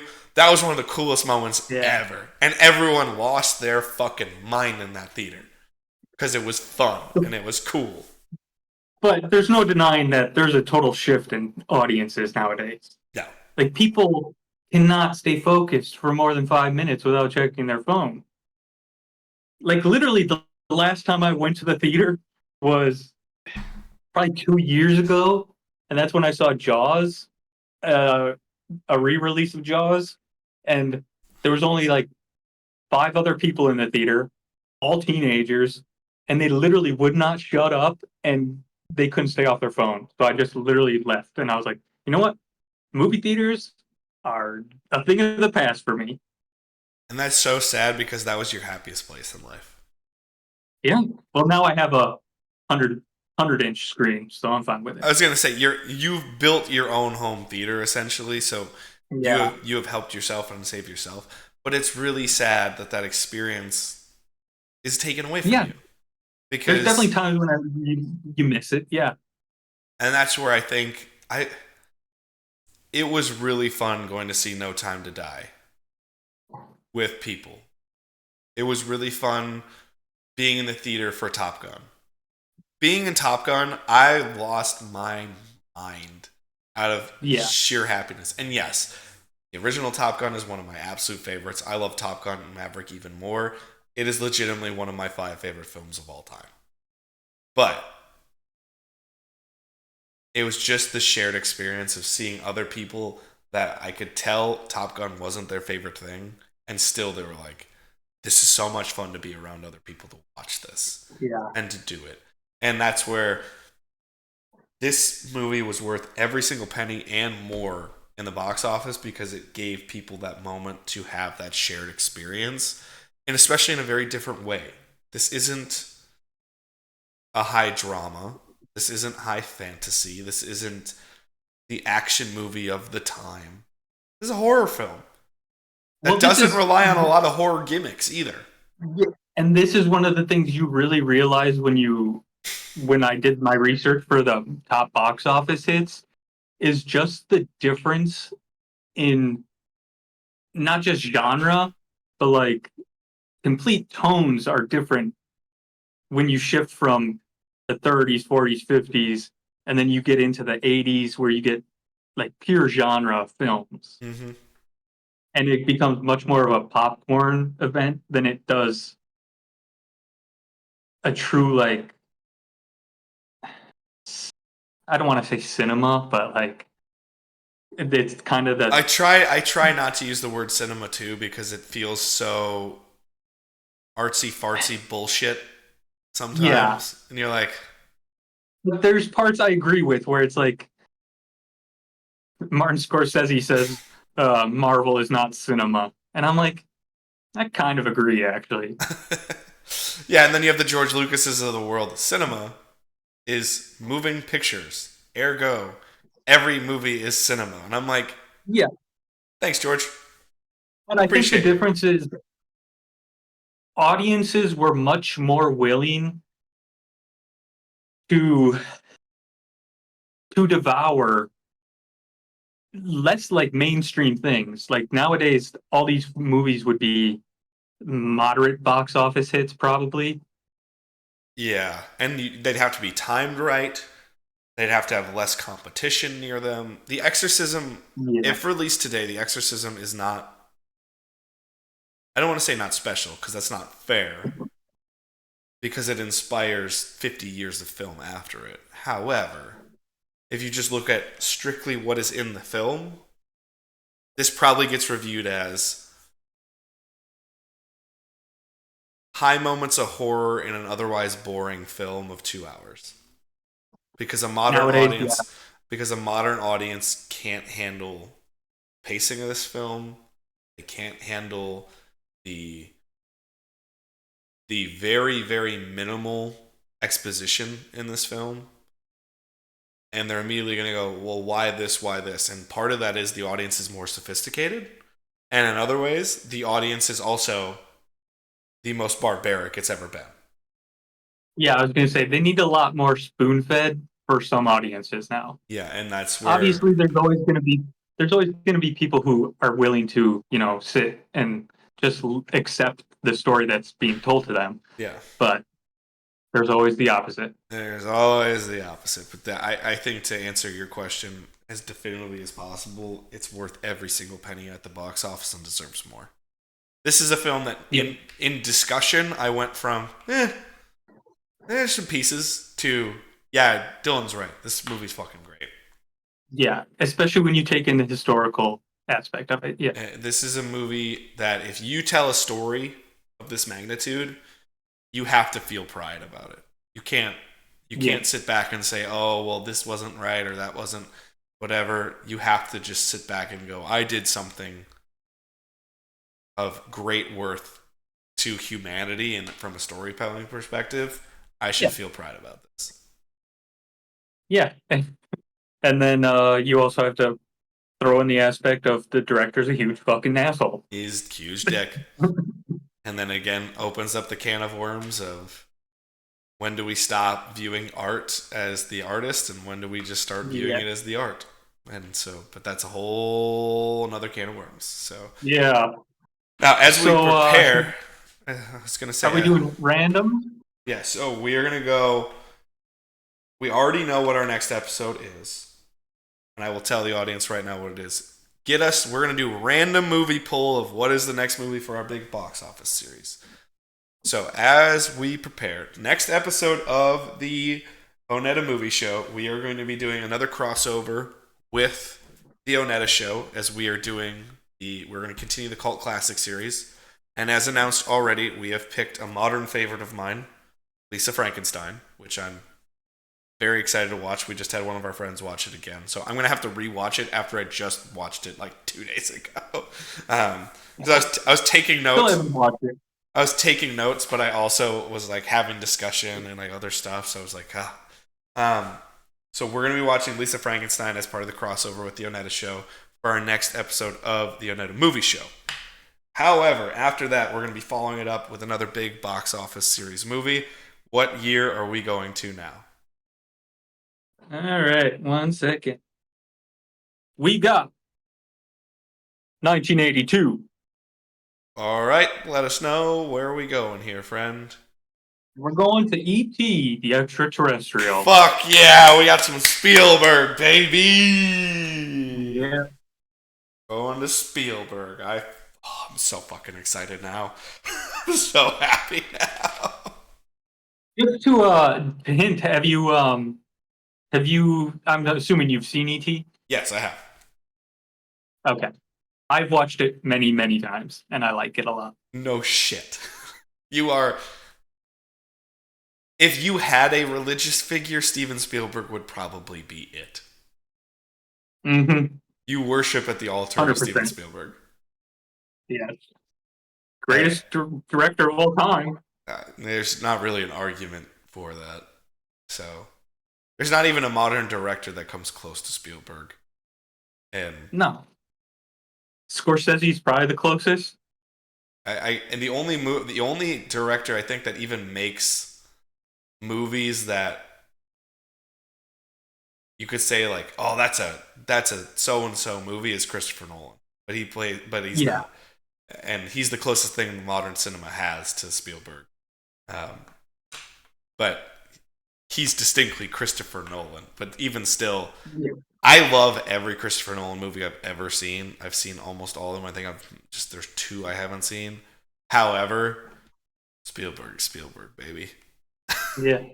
And And E.T.'s great. And so we are in the next time. So we're going to do Lisa Frankenstein on our next episode, and 2 episodes after that, or the episode after that, we're going to 1982's E.T. the Extraterrestrial, and this is going to be a thing of beauty, and I'm so fucking excited for E.T.